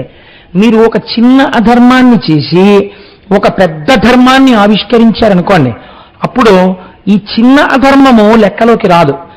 పెద్దగా చేసినటువంటి ధర్మము ఏది ఉందో అది ఆవిష్కరించడానికి మీరు ఇది చేశారు కాబట్టి ఇది పక్కకి వెళ్ళిపోతుంది. ఇదే చెప్పాడు ఆయన నారదుడితో, ఇదే చెప్పాడు ఆయన ఆ వచ్చినటువంటి అరిహన్మునితోటి. మీకు దీని వలన లోటు రాదు. ఎందుకని, దీని కారణం ఏమిటి, అవతల త్రిపురాసుర సంహారం జరగాలి. అందుకని నేను మిమ్మల్ని బోధ చేయమంటున్నాను. కాబట్టి నారద నువ్వు బయలుదేరి వెళ్ళి త్రిపురాసురుల దర్శనానికి వెళ్ళు. వెంటనే త్రిపురాసురులు ఏం చేస్తారు, లేచి నిలబడి నీకు నమస్కారం చేస్తారు. వాళ్ళకి చెప్పవలసిన మాటలేవో నువ్వు చెప్పి మార్గాన్ని సుగమం చెయ్యి అన్నారు. ఇప్పుడు అరిహన్ముని త్రిపురాసురులలో ఒకటి దగ్గరికి చేరాడు. ఎందుకైనా మంచిది పెద్దవాడి దగ్గరికి వెళ్తే మిగిలిన వాళ్ళు మాట వింటారు కదా అని చెప్పి తారకాక్షుడి దగ్గరికి వెళ్ళాడు. వెళితే ఆయన లేచాడు, నమస్కారం చేశాడు, కూర్చోబెట్టాడు. ఏమిటి మహర్షి ఇలా వచ్చారన్నాడు. అయ్యయ్యో ఏమిటో నీకు తెలీదా, నీ రాజ్యానికి ఒక మహాపురుషుడు వచ్చాడయా, ఎంత గొప్ప సిద్ధాంతం చెప్తున్నాడో, ఎటువంటి దీక్షలు ఇస్తున్నాడో నీకు తెలియదా? ఇప్పుడే నేను ఆ దీక్ష తీసుకొచ్చాను. ఎంత గొప్పవాడయా మహానుభావుడు కారణజన్ముడు అని. అలాగా, ఎక్కడున్నాడండి అని. అదిగో ఫలానా చోట కూర్చున్నాడు. అయితే ఆయన్ని పిలిపించండి అంతఃపురానికని పిలిపించారు. పిలిపించి ఆ అరిహన్నుని ప్రబోధం చెయ్యమని అడిగాడు. ఏమిటండి మీరు చెప్పేది, చెప్పండి అని అడిగాడు. నారదుడు చెప్పాడు కదండి, ఇప్పుడు దానికి ఒక సర్టిఫికెట్ మోరు పడిపోయింది, అందుకని వింటున్నాడు త్రిపురులు. మీరు బాగా జ్ఞాపకం పెట్టుకోండి, త్రిపురాసుర సంహారమునందు పతనమునకు కారణమేది. నేను మీరు క్షమిస్తే మీకు ఒక్క మాట చెప్తా. ఎవరు పడితే వాళ్ళు తెలిసి తెలియక రాసిన పుస్తకాన్ని తెచ్చి మీరు ఇంట్లో పెట్టుకుంటే కొన్ని తరాలు దెబ్బతింటాయి. ఎందుకో తెలుసా అండి? హద్దులేని అజ్ఞానం శాశ్వత రూపాన్ని పొందుతుంది ప్రింట్లో. వేళంబరానికి పుస్తకాలు రాస్తారు. నేను అలా అన్నానని నన్ను క్షమించండి. నేను కొన్ని పుస్తకాలు చదివి నాకు ఎంత కోపం వచ్చిందంటే, మా ఆఫీసులో కొంతమందిని తీసుకొచ్చి ఇవి నిజమా అని అడిగాను. రామాయణం మీద ఒక ఆవిడ ఒక పుస్తకం రాసింది. మీ అందరూ అనుకుంటున్నట్టుగా ఏదో విషంతోటో వృక్షంతోటో చెప్పిన ఆవిడ గురించి నేను మాట్లాడటం లేదు. ఈ మధ్యనే పబ్లిష్ అయింది ఆ బుక్. ఆ పుస్తకాన్ని నేను చదువుతున్నప్పుడు రామాయణంలో సీతా కళ్యాణం దగ్గర నుంచి రామచంద్రమూర్తి జననం దగ్గర నుంచి ఎన్ని అవాకులు చవాకులు రాశారో చెప్పలేను. రాసి ఆ సభాముఖంగా చెప్పడం కూడా నాకు ఇష్టం లేదు. ఎందుకు అజ్ఞానం అని తెలిసి ప్రమాదం అని తెలిసి నేను ఆ బీజాలు చల్లడం. నేను నిజంగా నాకు ఒక ఆయన పెద్ద పేరు కూడా రాసి బహూకరించాడు, ఈ పుస్తకం చదవండి అని. నేను అది చూసి చదవడం మొదలుపెట్టాను. ఒక 50 పేజీలు చదివేటప్పటికి కట్టలు తెంచుకుంది నాకు కోపం. ఆఫీసులో నాతో బాగా సన్నిహితంగా ఉండేటటువంటి వాళ్ళు కొంతమంది ఉన్నారు. వాళ్ళని పిలిచి నేను అండర్లైన్ చేసి ఈ పుస్తకం చదవండి అని అడిగాను. వాళ్ళు తెల్లబోయారు. ఎందుకంటే ఆ రోజుల్లో ఇక్కడ రామాయణ ప్రవచనాలు అయ్యాయి. ఏమంటే ఇంత దారుణంగా ఉంది ఏమిటంటే ఈ పుస్తకం అని అడిగారు. వాళ్ళు రామాయణం విన్నారు కాబట్టి, రామాయణం చదువుకున్నారు కాబట్టి తెలిసిందండి. రామాయణం చదువుకోని వాడు ఉంటాడు, నిజంగా రాముడు అటువంటి వాడు అనుకోడు, సీతమ్మ అటువంటిది అనుకోరు, లక్ష్మణుడు అటువంటి వాడు అనుకోరు. ఇది ఏ పిల్లలో చదువుతారు, వాళ్ళ జీవితం ఎంత పాడైపోతుంది మీరు ఆలోచించండి. అత్యంత ప్రమాదకరమైన విషయం ఏమిటంటే, ప్రమాదకరమైనటువంటి వ్యక్తి అజ్ఞానంలోంచి పుట్టిన మాటలు వినడం, అజ్ఞానంలోంచి పుట్టిన పుస్తకాలు చదవడం. అందుకే పుస్తకం చదివే ముందు పెద్దల యొక్క ఆజ్ఞ తీసుకుని చదవాలి. మీ కంటితో చూసింది మీరు నమ్మండి. మీ కంటితో చూడనంత సత్యమని ఆ పుస్తకాల్లోనూ ఉపనిషత్తులని వేదమని అవన్నీ ఎవరెవరో చెప్పేస్తుంటే అవన్నీ విని నమ్మేస్తారా మీరు? ఎంత గొప్పగా బోధ చేస్తున్నారో చూడండి. అసత్యం చాలా అందంగా ఉంటుందండి. సంసారము సత్యము, నువ్వు సత్యం, ఈ భార్య సత్యం, మీ ఇద్దరికీ పిల్లలు పుట్టడం సత్యం, వీళ్ళు సత్యం. ఇవేమీ కాదు. ఈ పిల్లాడికి కాళ్ళు పెట్టినవాడు వేరే ఉన్నాడు, చేతులు పెట్టినవాడు వేరే ఉన్నాడు, వాడిలో చైతన్యంగా ఉన్నవాడు వేరే ఉన్నాడు. అదంతా ఈశ్వర కృప. ఈశ్వర కృప వల్ల నాకు పిల్లలు పుట్టారు. ఏంటి అర్థం లేని మాటలు? ప్రత్యక్షంగా తెలుస్తోందా నీకు నీ భార్యకి కలిపి పిల్లలు పుట్టారని? ఈశ్వరానుగ్రహం ఎవడా ఈశ్వరుడు? ఇలాంటి తెలివి తక్కువ మాటలు మానేయండి. ఈశ్వరుడు గురించి ఉపకారాలు, పూజలు, కంటికి కనపడని వాడికి పూజలు చేయడం, కంటికి కనపడని వాడికి యజ్ఞాలు చేయడం, కంటికి కనపడని వాడికి యాగాలు చేయడం, నేతులు తీసుకొచ్చి కుమ్మరించేయడం, పాలు తీసుకొచ్చి పోసేస్తుండడం, ఇలాంటి పనులు చేయకండి. ఏం చేయాలో తెలుసా? బ్రహ్మణుడు అంతంతే. అసలు నీకు ఇంకో విషయం చెప్పనా? చతుర్ముఖ బ్రహ్మగారు కూడా మీలాగే పుట్టారయా. ఆయన అంతే, మీలా పుట్టాడు, ఓ రోజులో వెళ్ళిపోతాడు. ఆయన మీకు వరాలు ఏమైటాయా విర్రేళ్ళు కానీ? ఆయనకి ఏదో కొద్దిగా కొంత శక్తి ఉంది, ఇప్పుడు మీకు కొంత శక్తి ఉంది, మీకన్నా కొంచెం తక్కువ శక్తి ఇంకోడికి ఉంది. మీకు రోగాలు లేవు, కోడికి రోగాలు ఉన్నాయి. ఒకడికి ఆకలి ఉంది, నీకు ఆకలి లేదు. మీకు కడుపు నిండా తినడానికి ఉంది, వాడికి కడుపు నిండా తినడానికి లేదు. పుణ్యం అంటే ఏమిటో తెలుసా? ఇలా ఎక్కడైనా ఎత్తులు పల్లాలు ఉంటే కొంచెం దిద్దుతుండడం అంతే. నీకు అనిపిస్తే చెయ్యి పుణ్యం, అది కూడా అంతే. అంతే పుణ్యం అంటే. భీరునక భయం బాకట, ఎవడైనా భయంతో ఉన్నాడు అనుకో, నీకు ఇష్టం అయితే ఎవరైనా నేను రక్షిస్తాను అంతే. అంతేగాని యజ్ఞం ఏమిటిరే, ఎందుకు ఆ పుణ్యం? ఎవడు చెప్పాడు నీకు చేయమని అన్నాడు? ఇది కదా కనపడుతోంది నీకు కళ్ళకి. వాడు భయంగా ఉన్నాడు కనపడుతోంది, వాడి భయం బాపు, అది సత్యం, అది అంగీకరిస్తాను. ఇవన్నీ నిజాలనుకున్నారు మహాప్రభు. హరిహర చెప్తున్నాడు, ఇవన్నీ కోటేశ్వరాలు చెప్తున్నారు, పురాణాలంటే ఎలా ఉండమన్నారని చెప్పారు. రేపు నేను చెప్పట్లేదు, హరిహన్ని ఇలా చెప్పి పాడు చేస్తున్నాడు. గుర్తుపెట్టుకోండి బాగా. కాబట్టి భీరునక భయం బాకట, గారింపబడిన జనులకు గ్రాసము.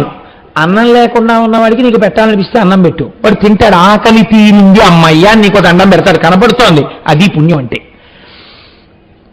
తెగులం కూడిన వానికి ఔషధము, జబ్బు వచ్చిన వాడికో మంది, అమ్మయ్య నా జబ్బు తగ్గిద్దండి అంటాడు, అది పుణ్యం. యజ్ఞం ఏమిటిదే?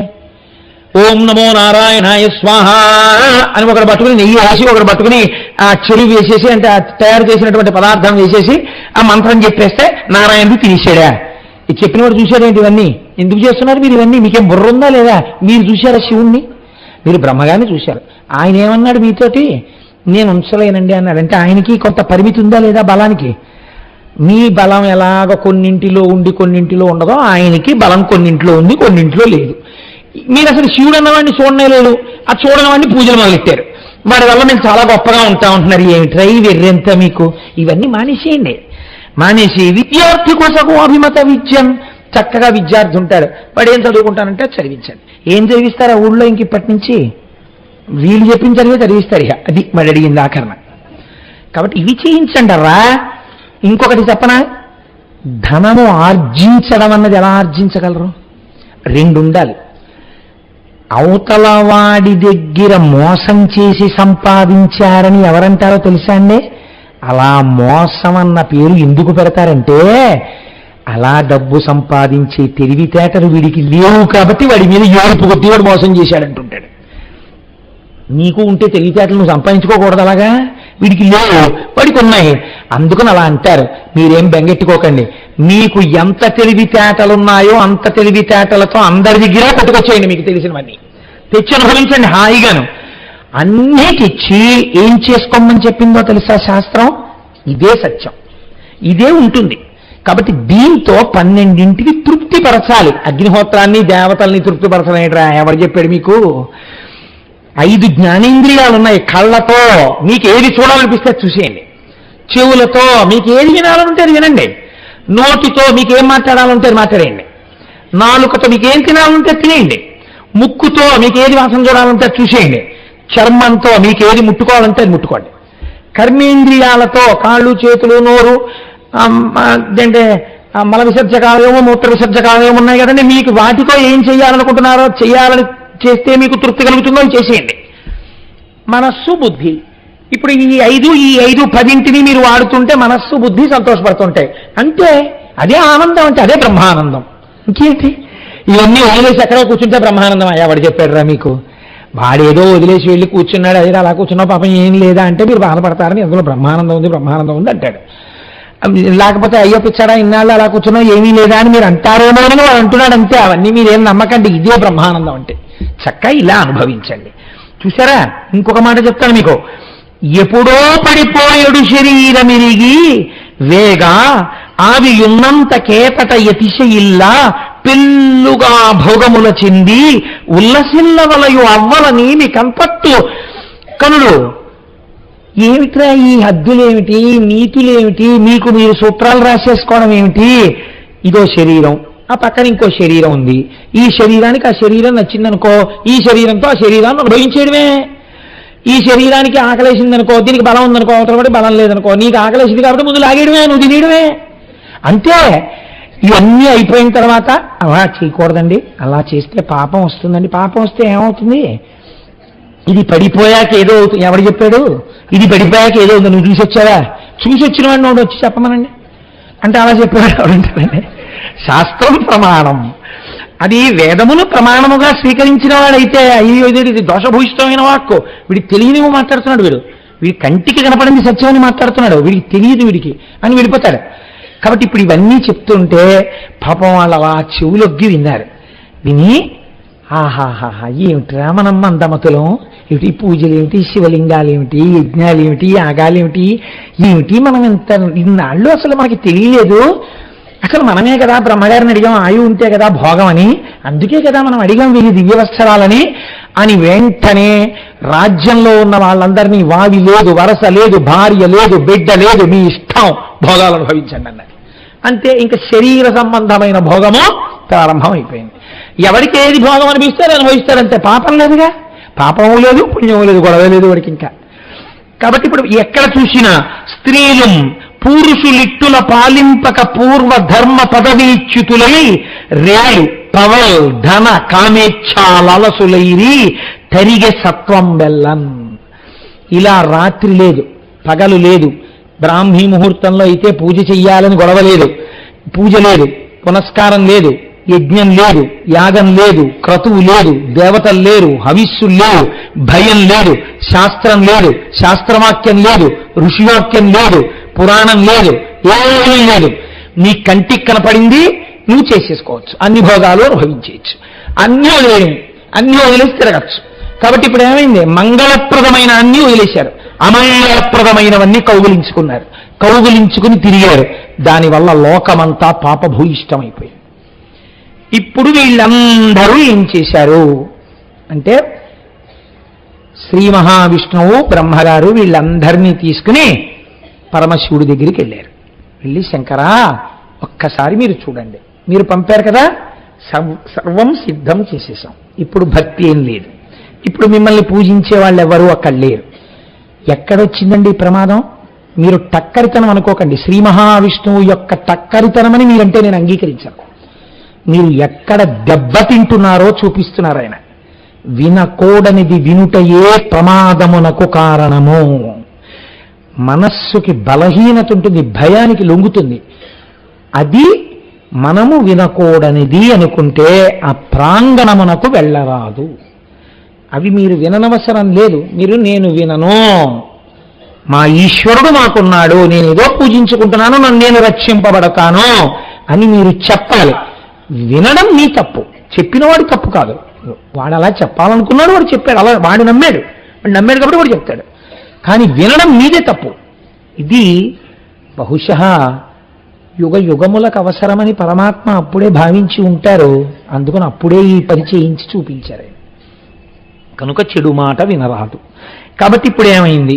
శంకరుడు చూశాడు, అబ్బో చాలా బాగుందయ్యోయ్, త్రిపురాసురులు చాలా గొప్ప పూజలు మొదలెట్టారు, ఇప్పుడు నేను వారిని సంహరించవచ్చు.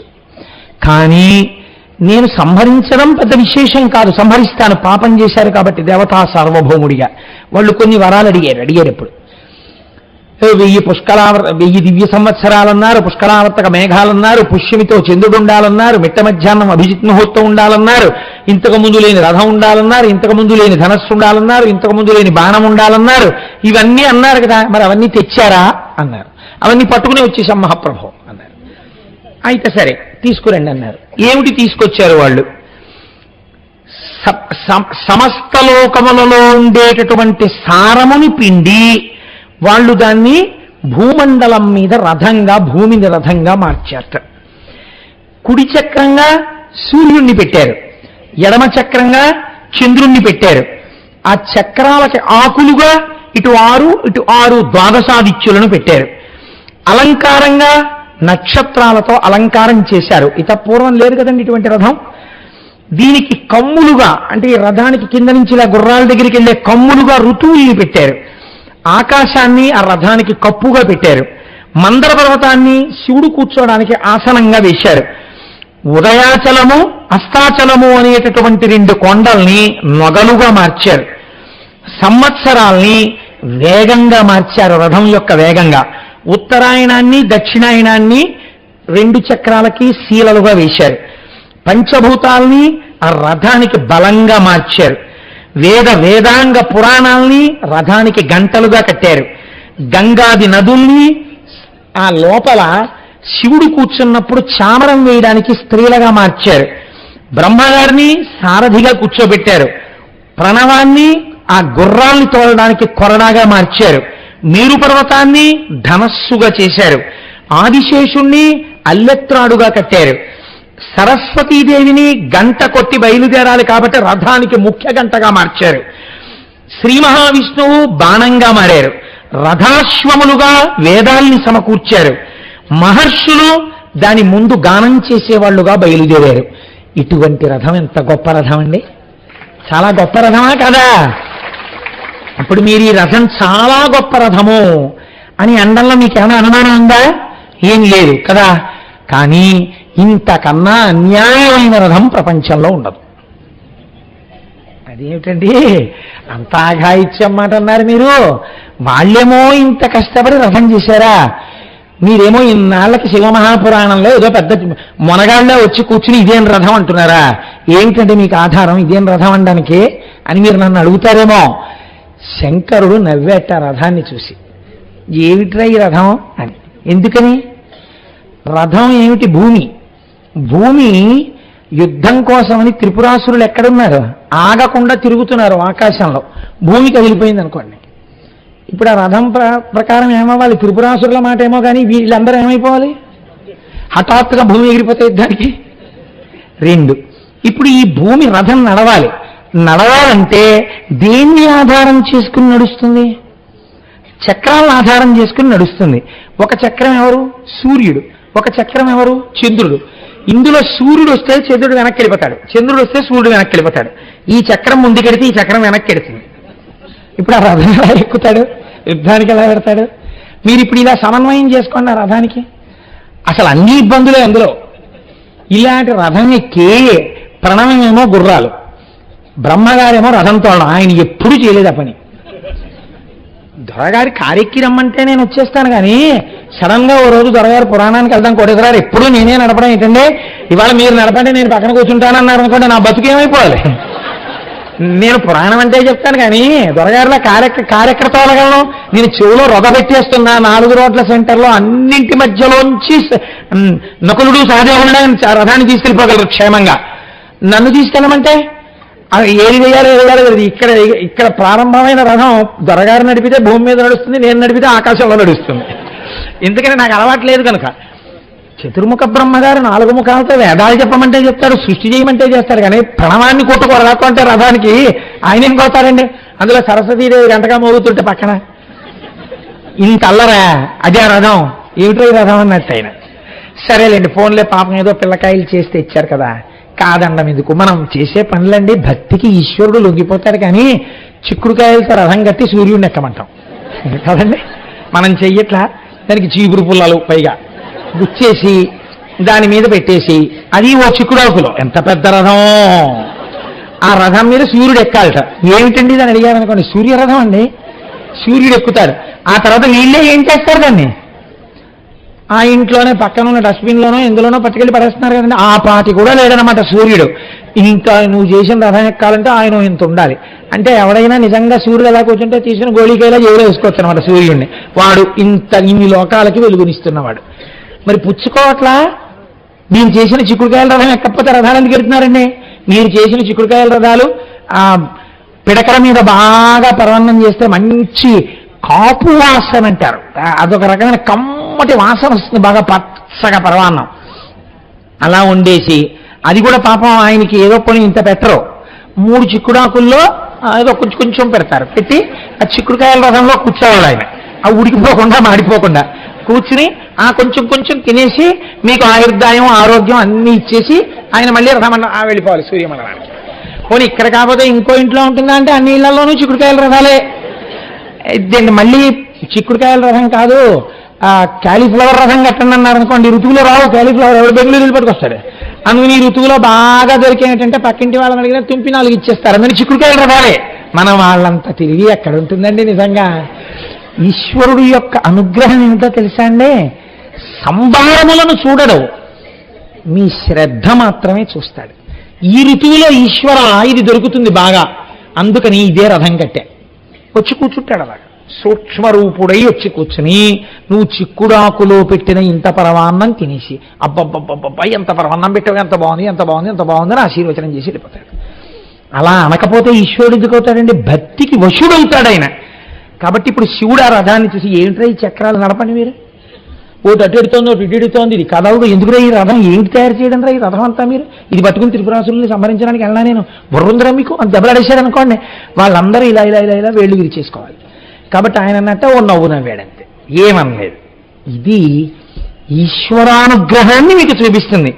ఇది ఎలా ఉంటుందంటే ఎలా చెయ్యాలి అన్న ఆలోచన లేకుండా చాలా గొప్పగా ఇంతకు ముందు ఎవ్వడు ఊహించని రీతిలో చెయ్యాలని అనిపించింది అనుకోండి, చాలా గొప్పగా పొగడాలనుకుంటే ఒక ఆయన ఎవరో పక్కనే సభలో ఉన్నటువంటి ఆయన్ని చూసి, మహానుభావుడు ఇటువంటి కీర్తిశేషుడు ఎక్కడున్నాడని అడిగాడు. అంటే ఆయన బాగా పొగడాలనుకున్నాడు. ఇటువంటి కీర్తిశేషుడు అంటే చచ్చిపోయినవాడని. ఆయన పాపం కుర్చీలోనే కూర్చుని ఉన్నాడు. కీర్తిశేషుడు ఏంటి అంటే, ఒక్కొక్కసారి ఆవేశం ఎక్కువైపోయింది అనుకోండి, అన్ని కొత్తవి తెచ్చేయాలి. అంటే అసలు అలా తేకోవడం కూడా కొత్త తెచ్చేస్తే, నిన్ననే నేను పేపర్లో చదివాను, కొత్త లింగం కూడా తెచ్చేసారు గుళ్ళోకి. కాబట్టి ఆ ఆరాటం అలా ఉంటుంది ఒక్కొక్కసారి. అది మంచి కావచ్చు, చెడు కావచ్చు, దాని గురించి నేను వ్యాఖ్యానించట్లేదు, దాన్ని ఒక ఉదాహరణగా చూపించానంతే. కాబట్టి ఇప్పుడు అది చాలా చిత్రంగా ఉంటుంది ఆర్తి. ఈ ఆర్తిలో అన్ని కొత్తవి. ఏమిటి కొత్తవి తెచ్చేశారు. ఇందులో మీరు చూడండి, అది శ్రీ మహావిష్ణువు యోగ నిద్రలో ఉండే సమయం అయితే ఈ బాణం వెడుతుందా ముందుకి? ఇన్ని అల్లర్లు, దానికి ఒక్కటి సరిగ్గా లేదు. నేను ఇప్పుడు మళ్ళీ ఆ రథం ఎందుకు యోగ్యమో కాదో అని నేను మాట్లాడవలసి వచ్చింది అనుకోండి, మళ్ళీ వీటన్నింటినీ నేను తిప్పి చూపించాలి మీకు. తిప్పి చూపించాలంటే మాటలు కాదండి. ఆయనం అంటే ఏమిటి, ఆయనం సీల్ అయితే ఏమైపోతుంది, ఇలా చెప్పుకుంటూ వెళితే ఇదో 15 రోజులు పడుతుంది. కాబట్టి మీకు 2-3 ఉదాహరణలు నేను చూపించాను. కాబట్టి ఇటువంటి రథాన్ని ఎక్కబోయే ముందు శంకరుడు చూసి ఒక్క నవ్వు నవ్వేట. ఏమిట్రా ఈ రథం అని. అయినా ఎక్కాడు. ఆయన ఎక్కి ఓ పదండి అన్నాడు. అంటే ఎవరు కదలాలండి ముందు? ఎవరు కదలాలి? రథం ఎందుకు కదులుతుందండి? రథం లాగే కదా కదలాలి. రథం లాగే కదిలిపోతుంది. రథాన్ని లాగే గుర్రాలు కదలాలి. గుర్రాలు ఎవరు? వేదాలు. వేదాలని కదలమని ఎవరనాలి? ఆ ప్రణవం అనే కొరడా పట్టుకుని వేదాన్ని కొట్టాలి. ఎవరు కొట్టాలి? బ్రహ్మగారు కొట్టాలి. తన నోటితో చెప్పే వేదాన్ని తానేలా కొడతాడు ప్రణవం పెట్టైనా?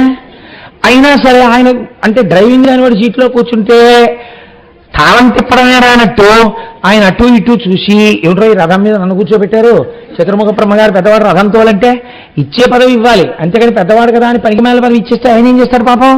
అది ఆయన చేసే పని కాదు. కోటేకరారు ఉపన్యాసం ఎంత బాగా చెప్తారో, మా ఇంట్లో నుయ్యి తవ్వి పెడదురు అంటే నేను ఎక్కడికి అవుతాను? పురాణం చెప్పడానికి నుయ్యి తవ్వడానికి సంబంధం ఏంటి? ఏది చెప్పవలసింది చెప్పాలి పని. పోనీ పద్యం అర్థం కాలేదు, శివమహాపురాణం అయిపోయిన తర్వాత ఎప్పుడైనా అడుగుతాను చెప్పండి అనాలి, కానీ వేదిక దిగిపోగానే నేను అప్పున్నట్టు చొక్కా పట్టుకుని మళ్ళీ అనుమానాలు అడగకూడదు కదా. అలా ఇప్పుడు ఆయన్ని పాపం ఈ పదవప్ప చెప్పారు, ఆ గుర్రాలు కదలాలి. ఇప్పుడు ఆ గుర్రాల్ని ఆయన అన్నాడు, ఆ కదలండి అన్నాడు. అంతకన్నా ఆయనకి పాపం గుర్రాలు కొట్టడం అది ఆయన చేయలేదు. ఆయన చతుర్ముఖ బ్రహ్మగారు అంటే మహాసాధు పురుషుడు ఆయన. అంటే అవి ఏం చేశాయి? బ్రహ్మగారు ఆజ్ఞ బాగుండదు, కదలాలి. కదలబోయాయి, కింద పడిపోయాయి. ఎందుకు పడిపోయాయి? రథంలో కూర్చున్నవాడు ఎవరు? పరబ్రహ్మం. ఈ వేదాలు ఏం చెప్పాయి? యతో వాచో నివర్త్యం చ అప్రాప్య మనసా సహా. ఎక్కడ మనస్సు వాక్కు ఇంకా పని చెయ్యవో అక్కడ బ్రహ్మం ఉంది. వేదాలు బ్రహ్మము ఉండే చోటు చెప్పాయి తప్ప బ్రహ్మము ఉండే చోటుని మీకు దర్శనం చేయించలేవు. దానికి ఆ బలహీనత. ఎందుకని? శృతి ప్రమాణమును చెప్తుంది, పరబ్రహ్మమును చెప్తుంది తప్ప మీకు దర్శనం చేయించదు. దర్శనం మీ యోగ్యతా సిద్ధి వలన వస్తుంది, మీ భక్తి వలన, జ్ఞానము వలన వస్తుంది. కాబట్టి ఇప్పుడు వేదము పరబ్రహ్మమును ఎలా తీసుకెళ్ళగలదు? అప్పుడు వేదము ఈశ్వరుణ్ణి కరిపేయగలిగినటువంటిది అయిపోతుంది. కాబట్టి వేదము తన స్థితిలో తాను ఉండిపోవాలి. లోపల శంకరుడు ఉన్నాడు, వేదాలు గుర్రాలుగా ఉన్నాయి కాబట్టి అవి మోకాళ్ళ మీద పడిపోయి. కాళ్ళ మీద నిలబడితే కదులుతుందని ఆశ. మీరు చూడండి, బండికి ఎద్దులు కడతారు, కట్టి అంటాడు, అనగానే ఎద్దు నీరసంగా ఉందనుకోండి అది పడుకుంటుంది, కాడితో సహా పడుకుంటుంది. పడుకుంటే ఇప్పుడు ప్రయత్నం అలానడు డేకు అందం లేపే ప్రయత్నం చేస్తాడు, అందులో ఆ తోక నలిపేస్తారు. ఎవరిని ఎందుకు వచ్చిన వారన్నా కానండి నానా అల్లరి చేస్తారు పాపం.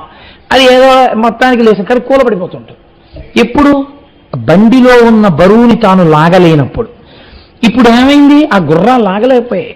ఆయన అన్ని లోకాలు బొజ్జలో పెట్టుకుని రథం ఎక్కేస్తే భూమి ఏం చేస్తుందండి? డామను పడిపోయాయి గుర్రాలు. ఇప్పుడు ఏం చేస్తారు? ఎంతకని కొడతారు వాటిని ఇది పెట్టి. కాబట్టి ఓ రథ గంట టాంగ్ డాంగ్ డాంగ్ టాంగ్ మోగేస్తుంది అది రథం వెళ్ళాలని. అవతల వాళ్ళేమో ఒక్క క్షణమే ఉంటాయి ఆ 3 సరళ రేఖలో, అసలు ఈ రథమే కదలటం లేదు. అది దాటిపోయింది అనుకోండి, అయిపోయింది లోకాల పని. ఇప్పుడు ఎలా? ఈయన ఏమీ తెలియని వాళ్ళ చూస్తున్నాడు. ఏమిటి రథం అంటున్నారు, ఆ గుర్రాల దగ్గరికి వెళ్తున్నారు, లేవండి అంటున్నారు. బ్రహ్మగారు లేపండి అంటారు, ఏమని లేపుతాడు? ఇంత అల్లరి. ఇంతమంది దేవతలు చేసిన నిర్మాణము విఫలమైపోయినది, ఆ రథము నడవలేదు. ఇప్పుడు లోకరక్షణ కాంక్ష బలీయమైన వాడెవరు? స్థితికారుడుగా మహానుభావుడు శ్రీ మహావిష్ణువు. అబ్బాయి మీరు లాగలేరు, ఆయనకి నాకు భేదము లేని వాళ్ళం కాబట్టి నేనే ఆయన్ని కలిపేయాలి. ఇప్పుడు ఆయనే వృషభం అయిపోయి ఆయనే వృషభముగా మారిపోయి ఆ రథాన్ని లాగేయడం మొదలుపెట్టాడు. ఇదే శంకరాచార్యుల వారు శివానంద లహరిలో చెప్పారు. బాణత్వం వృషభత్వమర్ధవపుషా భార్యాత్వమార్యాపతే ఘోణిత్వం సఖితామృదంగవహత చేత్యాది రూపం తథౌ తత్పాదే నయనార్పణం చ కృతవాన్ తద్దేహభాగో హరి పూజ్యాత్ పూజ్యతరస్య ఏ వహిమచేత్కో వా తదన్యోధికా. బాణత్వం కాసేపు ఆగి ఇంద్రుడు కానీ బాణం ఎలా అవుతాడు. వృషభత్వం ఆ వృషభములు రథాన్ని లాగలేకపోతే ఆయనే వృషభమై లాగారు. బాణత్వం వృషభత్వమర్ధవపుషా భార్యాత్వం మోహిని రూపంలో అయ్యప్ప స్వామి వారి జననములకు కారణమై శంకరుడికి అర్ధాంగి అయ్యారు. బాణత్వం వృషభత్వమర్ధవపుషా భార్యాత్వమార్యాపతే ఘోణిత్వం. ఒకసారి శ్వేతవరాహ రూపంలో భూమిని తవ్వుతూ కిందకెళ్లి శివుడి యొక్క ఆదిని కనిపెట్టలేకపోయానని సత్వగుణంతో మాట్లాడారు కాబట్టి ఘోణిత్వం. సఖిత ఆయన మనస్సుని సంతోషపెట్టారు ఒకనాడు మోహినిగా. సఖిత మృదంగవహత సంధ్యాకాలంలో నృత్యం చేస్తున్నప్పుడు మధ్యలో వాయిస్తుంటారు. మృదంగవహత చేత్యాది రూపం తథౌ తత్పాదే నయనార్పణం చ కృతవాన్. ఒకానొకసారి సహస్ర కమలములతో శివలింగాన్ని అర్చన చేస్తున్నారు. ఆయన చేస్తున్నప్పుడు శంకరుడు పరీక్ష చేద్దామని ఒక్క పువ్వు తగ్గిపోయేటట్టు చేశాడు. మనలా చెయ్యరుగా ఆయన పూజ చేస్తే నామము పువ్వు ఏకీకృతము, మూడు ఏకీకృతమైతే పూజ అంటారు మనోవాక్కాయ కర్మలు. కాబట్టి ఇప్పుడు ఆయన ఒక్కొక్క పువ్వు వేస్తున్నారు. 1000వ నామం దగ్గరికి వచ్చేటప్పటికి పళ్ళెం ఖాళీ పువ్వు లేదు. ఇప్పుడు పువ్వు లేకపోతే ఆయన ఆలోచించారట. రామకమల పత్రాక్ష అని కదా అంటాం. ఆయన కన్నులు అరవిందముల తామర పూల్లా ఉంటాయి. అందుకని ఒక గుడ్డు పీకి శంకరుడి కంటి మీద పాదాల మీద వేశారట. వేస్తే నేత్రార్పణేశ్వరలింగము అని తమిళనాడులో ఉందండి ఆ దేవాలయం. కాబట్టి ఇప్పుడు శంకరుడు ప్రత్యక్షమై ఎంత గొప్పగా పూజ చేశావో నా మీద భక్తితో అని తన శరీరంలో అర్ధభాగాన్ని శ్రీ మహావిష్ణువుకి ఇచ్చేశారు. అదే హరిహర రూపము. మీరు దాని అందం చూడాలంటే హైదరాబాద్ ఫిలిం నగర్ వాళ్ళు సినిమా యాక్టర్లందరూ కట్టినటువంటి దేవాలయంలో ఈ హరిహర రూపం ఉంటుందండి. అద్భుతం. మీరు ఎప్పుడైనా వెడితే చూడండి, చాలా బాగుంటుంది. ఒక పక్క విష్ణువు, ఒక పక్క శివుడు ఒకే శరీరంలో ఉంటారు. చాలా గొప్పగా ఉంటుంది. ఆ హరిహర రూపమే తిక్కన గారికి ప్రత్యక్షమై ఆయన దగ్గర ఆ మహాభారతంలో ఆయన ఆంధ్రీకరించిన భాగాన్ని స్వీకరించి ఆ తిక్కన గారిని కృతార్థుణ్ణి చేశాడు ఆ హరిహరమూర్తి. కనుక ఇటువంటి శ్రీమన్నారాయణుడు ఇప్పుడు వృషభమై ఆ రథాన్ని లాగుతున్నారు. లాగుతుంటే మెల్లిగా ఎలాగైతేనే ఆ రథం కదిలిందని మీరు అనుకోండి. రథం కదిలింది. ఇప్పుడు ఈ మేరు పర్వతాన్ని ధనస్సుగా పట్టుకోవాలి. వీళ్ళందరూ వికలాడుతున్నారు త్రిపురాసురులు. ఎందుకని? అధర్మంలో ఉన్నారు, మదమెక్కి ఉన్నారు. ఒక్క క్షణంలో మమ్మల్ని కొడతాడని. ఇప్పుడు ఈ మేరు పర్వతాన్ని ధనస్సుగా పట్టుకుని ఆదిశేషుణ్ణి తాడుగా కట్టి వింటినారిగా టంకారం చేసి శ్రీ మహావిష్ణువుని బాణంగా తీసుకుని లాగి విడిచిపెట్టాలి. శంకరుడు అన్నట్ట, సర్వలోక సృష్టికర్త, స్థితికర్త, ప్రళయకర్తను నేను ఏదైనా చేస్తే అది నా అనుగ్రహము కిందకే వస్తుంది. నీకు బ్రహ్మగారు వరం ఇచ్చారు, సంపలేనని అనుకుంటున్నావు కదా, ఇలా ఉండకపోతే సంపలేను, లోకమునందు లేని ఆయుధంతో కదా చంపమని అడిగావు. నేను నా మూడో కన్ను విప్పితే ఏమవుతావు? నేను కోపంగా చూస్తే ఏమవుతావు? అది ధనుర్వేదంలో లేనిది అని ఆగ్రహాన్ని పొంది ముఖం తెల్లటివాడు ఎర్రపడి ఒక్కసారి కాల్చేద్దామని అనుకుని పరమదయాస్వరూపుడయ్యాట. వాడి అజ్ఞానానికి నేను అజ్ఞానంలో కెడితే వాడు కోప్పడ్డాడని నేను కోప్పడితే వాడికి నాకు పోలికే ఉంటుంది ఇంకా అని పెద్ద నవ్వు నవ్వేట. దయాసముద్రుడై ఆ త్రిపురాసురులను సంహారం చేయడం కోసమని మూడో కన్ను విప్పబోతున్నట్ట. కొద్దిగా కదిలింది రెప్ప. కదలగానే లింగ పురాణంలో చెప్తారు, సోమశ్చ భగవాన్ విష్ణు కాలాగ్నిర్వాయురేవచ శరే వ్యవస్థత దేవమూచు ప్రణమ్యతం దగ్ధమప్యదేవేశ వీక్షణేన పురత్రయం అస్మద్ధితార్థం దేవేశ శరన్మోక్తుమిహార్హసి అని అడిగే. ఆనాడు శ్రీ మహావిష్ణువు, సోముడు, కాలాగ్ని ఇవన్నీ కలిసి బాణంగా వచ్చి, ఈశ్వర ఒక్కసారి మీ చేతితో మీరు స్పృశించి బాణమని పట్టుకొని మీ యొక్క ధనస్సునిలా చేత్తో పట్టుకొని ఆ ఆదిశేషుణ్ణి వింటినారిగా మీరు వంగి కట్టి పైకి లేచి ఈ బాణాన్ని తగిలించి ఆకర్ణాంతము మీరు లాగితే మీ చెవిదాకా వచ్చి మీలో ఉన్న శక్తి మాలోకి ప్రసరించాక మీ బాణము మీ ధనస్సు నుండి వినిర్ముక్తమై త్రిపురాసుర సంహారం చెయ్యాలని మాకు కోరిక. అందుకని మమ్మల్ని బాణంగా ముట్టుకోండి అని అడిగారు. అప్పుడు శంకరుడు నవ్వి ఈ బాణాన్ని తీసుకుని సంధించి విడిచిపెట్టాడు. ఒక్క బాణం అన్నీ అడిగారు, దగ్ధమై బూది కుప్పలై కింద పడిపోయాడు త్రిపురాములు. ఇది త్రిపురాసుర సంహారము అని శాస్త్రం పిలిచింది. రక్కసులతోడ త్రిపురంబులు ఉక్కుమాలి కాలి బూడిదయే భువి కూలే అంత దేవదుందుభినాదములు తెజరిల్లి హరులిపై పుష్పవృష్టి పెల్లడరి కురిసే. శంకరుడి మీద బ్రహ్మాండమైనటువంటి పుష్పవృష్టి కురిసింది. అయితే మీకు నేను ఒక విషయం చెప్పాను. పతంజలి అని మనకి ఒక మహానుభావుడు, ఆయన నటరాజస్వామి వారి యొక్క తాండవాన్ని చూస్తూ ఉంటాడు.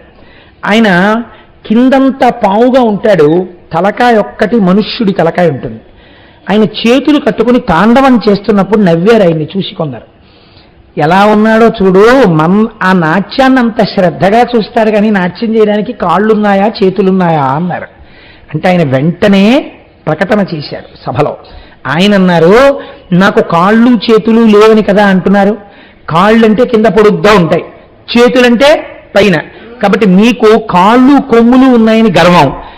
నేను కాళ్ళు అంటే దీర్ఘాలు లేకుండా, కొమ్ములు అంటే ఐత్వం లేకుండా నేను చూసిన తాండవాన్ని శ్లోకాలుగా చెప్తాను. మీరు అనుభవించారో నేను అనుభవించారో చూద్దురుగానని ఆయన నటరాజ స్థవము అని చేశారు పతంజలి. ఎంత గొప్ప శ్లోకాలు, ఒక్క దీర్ఘాక్షరం ఉండదు, ఒక్క చోట ఎక్కడ ఐత్వం కానీ ఔత్వం కానీ ఆయన ప్రయోగించారు. అందులో ఏది చెప్తారు? శివతాండవం చెప్తారు ఆయన. ఒక శ్లోకం మీకు ఎప్పుడో నేను చెప్పినట్టు గుర్తు, ఇంకొక శ్లోకాన్ని అవధరించండి. ఇవాళ అది త్రిపురాసుర సంహారంతో కూడుకుని ఉంటుంది. హరం త్రిపుర భంజన మనంత కృత కంకణ మఖండ దయమంతరహితం విరించి సుర సంహతి పురందర విచింతిత పదం తరుణ చంద్రమకుటం పరం పదవి ఖండిత యమం భసిత మండిత తనుం మదన వంచన పరం చిరంతనమముం ప్రణత సంచిత నిధిం పరచిదంబర నటం హృది భజ అన్నారు. ఏమి కవిత్వం అండి మహానుభావుడికి, నిజంగా ఆ శంకరానుగ్రహంతో పడ్డాయి ఆయనకి. హరం హరుడు, త్రిపుర భంజన మనంత కృత కంకణ మఖండ దయమంతరహితం.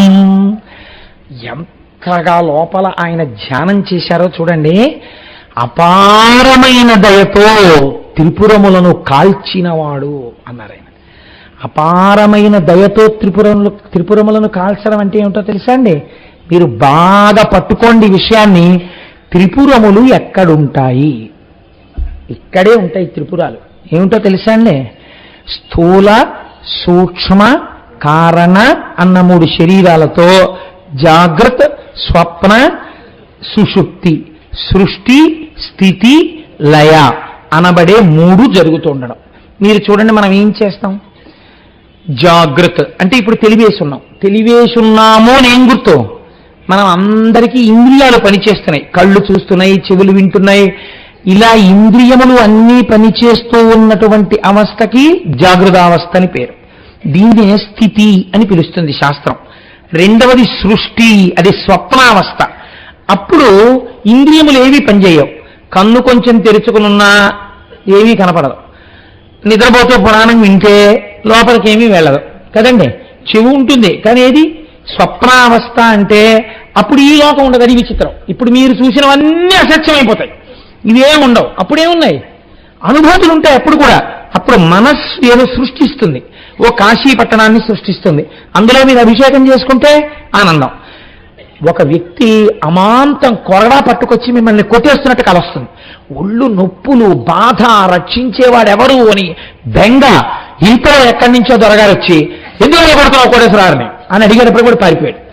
అమ్మయ్య దొరగారు వచ్చి రక్షించారనుకున్నాడు, తెలివి వచ్చేసి దిక్కుమాల కల ఒళ్ళంతా నిప్పులేనరా బాబు, ఏడు ఇలా కొరడాలు పెట్టి కొడుతున్నట్టు కల వచ్చిందని ఇంకా అక్కడి నుంచి ఎవడో దొరుకుతాడు తేరగా వాడిని పట్టుకుని ఇలా కల వచ్చింది ఏమవుతుందండి అంటే, నువ్వు బాగా వాత పైత్యములు కలిగే పదార్థాలు తిని పడుకుంటే రావేమిటి ఇలాంటి కళ్ళలో, కాబట్టి అవమానం అని చెప్పలేక పర్వాలేదో అభిషేకం చేయించుకోండి అనాలి ఇంకా కదండి. కాబట్టి స్వప్నావస్థ యందు మనస్సు సృష్టి చేస్తుంది, లయమునందు సుషుప్తి ఏమీ తెలియదు, మనస్సు సృష్టి కూడా ఉండవు, అన్నీ వెళ్ళిపోయి కారణమైనటువంటి శరీరంలోకి వెళ్ళిపోతాయి. ఏముంది, ఏమీ లేదు, సంతోషంగా ఉన్నారంతే. కానీ ఈ మూడో కూడా 3 అవస్థలు. 80 ఏళ్ళు బతికినా, 90 ఏళ్ళు బతికినా, 60 ఏళ్ళు బతికినా, ఎన్నేళ్లు బతికినా వాడు అనుభవించేవి ఈ 3 అవస్థలే. స్థూల సూక్ష్మ కారణ శరీరములతో అనుభవించేటటువంటి జాగృత, స్వప్న, సుషుప్తి. 4వది ఒకటి ఉంటుంది, దాని పేరు తురీయము అంటారు. తురీయములో ఉన్నవాడు ఈ 3టికి సాక్షి. రమణ మహర్షిని ఒక ఆయన అడిగారు, మీరు నిద్రపోతారా అని అడిగారు. అడిగితే ఆయన అన్నారు, నేను నిద్రకు సాక్షి అన్నారు. అంటే ఎలా?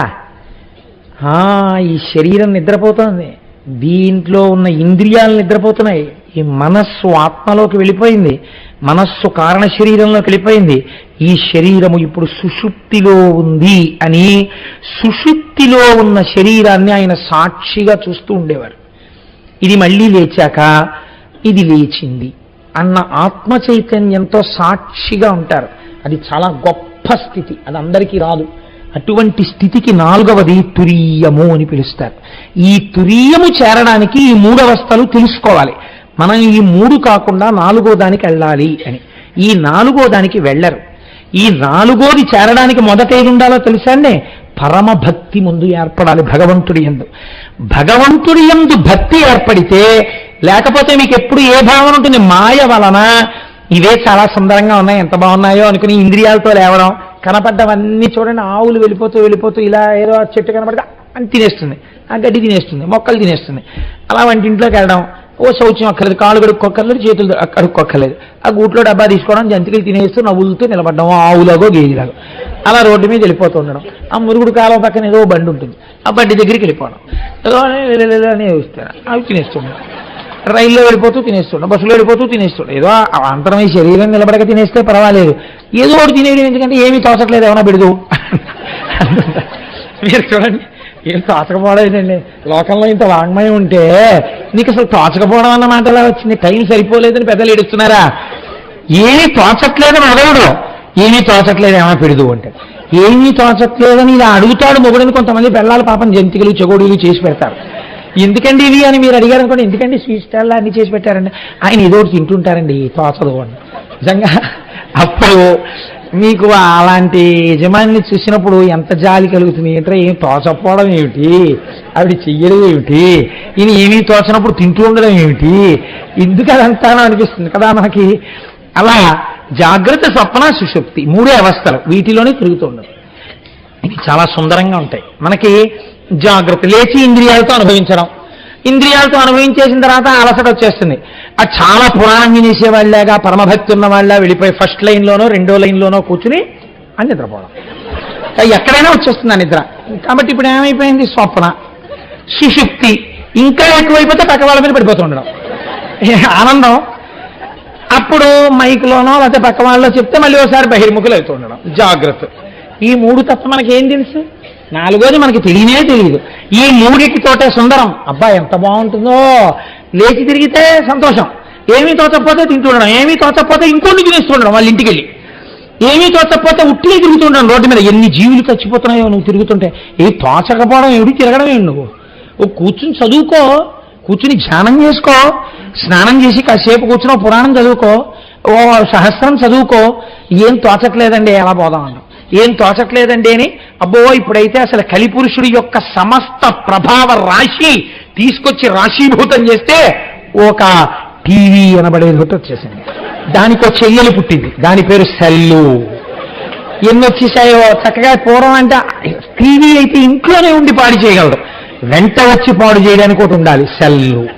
అది మోటార్ సైకిల్ మీద, ఓవర్ బ్రిడ్జి మీద, కారులో ఇలా తాదాత్మ్యతతో నడిపేస్తుండడం. ఎవడి మీద ఎక్కేస్తాడో తెలియదు. కాబట్టి ఇవన్నీ కలి అంశాలు. ఎక్కడ వాటిని వాడాలో తెలియదు. పురాణానికి అడిగి శల్లం. పురాణానికి శల్లకి సంబంధం ఏంటి? ఉండొచ్చు, నీకు ఏదైనా చాలా ఇంపార్టెంట్ ఫోన్ రావచ్చు, అప్పుడు వెనకాతలు ఉండాలి కదా. ఆ మర్యాద ఇంకోటి చెప్పడం ఏంటి నీకు? కాబట్టి సరే, మళ్ళీ అవన్నీ ఎందుకు అల్లరి. కాబట్టి ఈ మూడే మనకి తెలుసు. ఈ మూడు మనకి ఎంతో సుందరంగా ఉంటాయి. ఎంత ఆనందం, ఎంత ఆనందం, ఎంత ఆనందం. పడుకోవడం ఆనందం. టైమ్లీ బెడ్ అండి, నేను కరెక్ట్గా నిద్రైపోతాను. పడుకుంటాను, అంతే సుందరం. నేను బెడ్ కాఫీ తాగేయాలండి లేవగానే, సుందరం. ఎంత ఆనందమో, సంధ్యానందనం అక్కర్లేదు. కాబట్టి అది సౌందర్యం. గుర్రు పెట్టి నిద్రైపోవడం. నేను కానీ పడుకున్నానా, ఏనుగులు తొక్కినా నాకు తెలియదండి. పక్క వాళ్ళకి నిద్ర పట్టదంటే. రెండు పెద్ద పుల్లు పోరాడుకున్నట్టు ఉంటుంది. ఇంకా వీళ్ళెందుకు నిద్రపోతారు పాపం. ఆవిడ ఏదో అలవాటు చేసుకుని 10 ఏళ్ల తర్వాత 12 ఏళ్ల తర్వాత ఆవిడకి అలవాటు వస్తుంది. ఆవిడకి ఆ చప్పులు లేకపోతే నిద్ర పట్టడం స్థితి వస్తుంది. కాబట్టి ఇప్పుడు జాగ్రత్త, స్వప్న, సుషుప్తి ఈ 3 అవస్థల్లో సుందరంగా ఉన్నాయని జరగడమే త్రిపుర సుందరి. అదే స్థూల సూక్ష్మ కారణ శరీరం. ఇప్పుడు ఈ 3 కాదురా విర్రాడా, పరమకారణ శరీరం ఒకటి ఉంది భగవంతుడు. దాన్ని చెందాలి నువ్వు, దాన్ని తెలుసుకోవాలి. దాన్ని తెలుసుకోవడానికి ముందు భక్తితో పట్టుకోవాలి ఈశ్వరుడి పాదాలు. పట్టుకుంటే ఆయన బాణం వేస్తాడు. ఆ బాణం తగిలితే త్రిపురములు కూలిపోతాయి. అప్పుడు స్థూల సూక్ష్మ కారణముల మీద మమకారం లేకుండా తురీయమునందు తాను సాక్షిగా ఈ 3ంటిని చూస్తాడు. ఈ స్థితికి ఈశ్వరుడు పైకెత్తడానికి దయ ఉండాలి ఆయనకి. ఆ దయ భక్తి వలన కలుగుతుంది. కాబట్టి ఇప్పుడు త్రిపురములను ఆగ్రహంతో చంపాలా, దయతో చంపాలా? దయతో చంపాలి.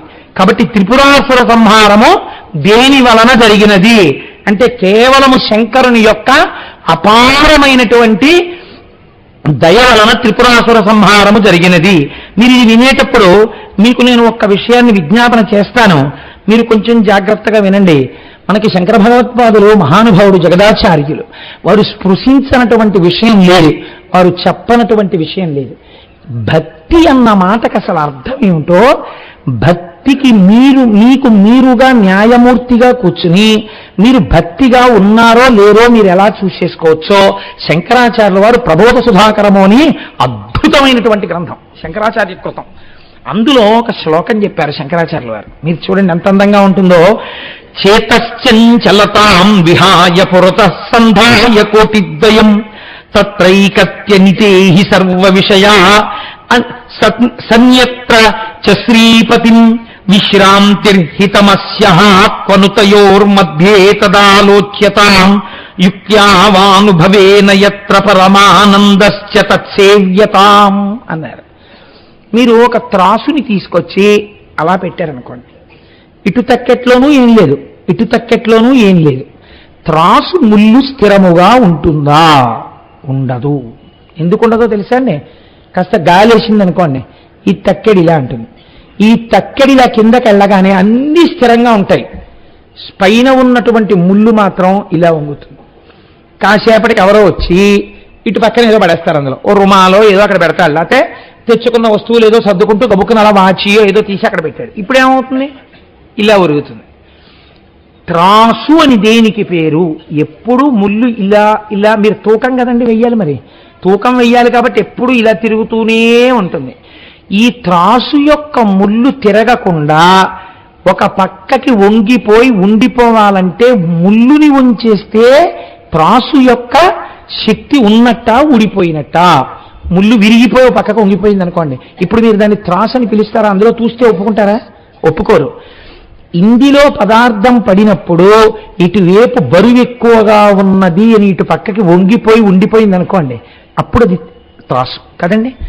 అప్పుడు ఇది ఎంత బరువు అంటే ఇటు పక్కన మీరు ఏవి తీసుకొచ్చి ఎన్ని తీసుకొచ్చి పెట్టండి, ఇంకా ఈ ముళ్ళు కదలదు. ఎందుకు కదలదు ఈ ముళ్ళు? ఇటు బరువు చాలా ఎక్కువ, దీంతో సమానమైంది అటు లేదు. ఎన్ని తెచ్చి మీరు పెట్టండి, దీని బరువుకు అటు సరిపోవట్లేదు. సరిపోకపోతే ఏమవుతుంది? ఒక ఉదాహరణకి మీరు తేలిగ్గా అర్థం అవడానికి చెప్తాను. ఒక కేజీ రాయి ఉంది మీ దగ్గర, ఒక 500 గ్రాముల రాళ్ళు ఉన్నాయి. మీరు కేజీ రాయిని తీసుకొచ్చి ఇటు పక్కన పెట్టారు, 100 గ్రాముల రాయిని తీసి యువతల పక్కన పెట్టారు, లేవలేదు. 200 గ్రాములు పెట్టారు, లేవలేదు. 300 గ్రాములు పెట్టారు, లేవలేదు. 400 గ్రాములు పెట్టారు, లేవదు. 500 గ్రాములు పెట్టారు, లేవదు. పెట్టడానికి మీ దగ్గర ఇంకేమైనా ఉందా? లేదు. ముళ్ళు ఏమైపోయింది? అటువైపే చూపిస్తూ ఉండిపోయింది. నీ భక్తి అనబడేటటువంటిది ఇలా సూచిగా వంగిపోవాలంటే ఒకటి నేర్చుకో. యువతల వైపు తక్కెట్లో పరమేశ్వరుణ్ణి కూర్చోపెట్టు, భగవంతుణ్ణి కూర్చోపెట్టు. నీ మనస్సులో బరువు ఎటువైపుకి వంగి ఉంటుంది అటే. ఇటువైపుకి ఏం పడుతున్నాయి? దానితో తుల్యమైనవి ఇంకా ప్రపంచంలో లేవు. ఒకనాడు కష్టం పడింది, ఇది లేవదు, పైన కదలదు. ఎందుకని? ఇది ఈ బరువు ఎక్కువ. ఈశ్వరుణ్ణి పట్టుకుని ఉన్నావు, ఈ కష్టానికి లేవదు. సుఖం వచ్చింది, లేవదు. కష్టం వచ్చింది, ఏ జన్మలో ఏ పాపం చేశానోనండి ఈశ్వరుడు ఇలా తీసేశాడు. లేచి కదిలిందా? కదలలేదు, అలాగే ఉన్నావు. ఎందుకని? దీన్ని పట్టుకుని ఉన్నావు, దీని బరువు ఎక్కువ. ఒకనాడు సుఖం వచ్చింది, ఈశ్వరానుగ్రహం అండి, నా స్వామి నన్ను రక్షించడానికి నాకు ఈ సుఖం ఇచ్చాడు. ఇప్పుడు కదిలిందా? ఇప్పుడు కదలలేదు.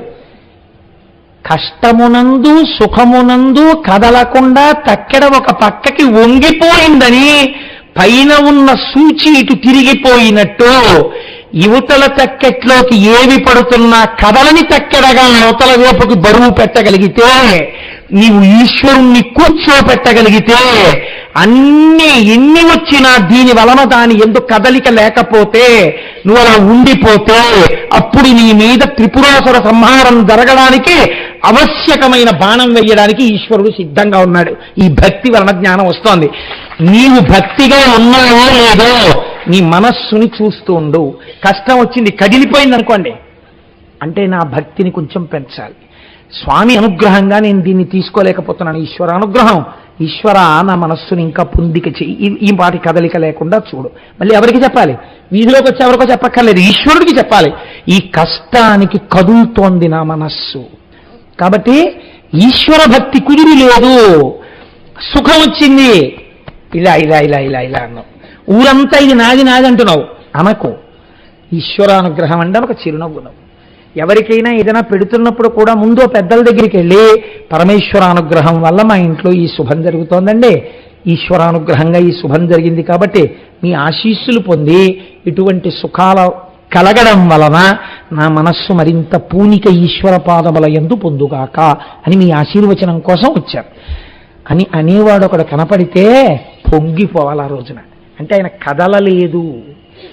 దుఃఖం రాకుండా ఉంటుంది ఏంటండి? ఏదో దుఃఖం వచ్చింది, దుఃఖమునకు కదలకుండా మీరు మొదట్లో ఉండలేరు, నటనైపోతుంది. అది కదులుతుంది మనస్సు, మళ్ళీ దాన్ని వెనక్కి తేవాలి. తక్కెడ పట్టుకున్నప్పుడు చూడండి, ఇలా పట్టుకుంటాడు, కొంచెం కదులుతుంది. ఏం చేస్తాడు?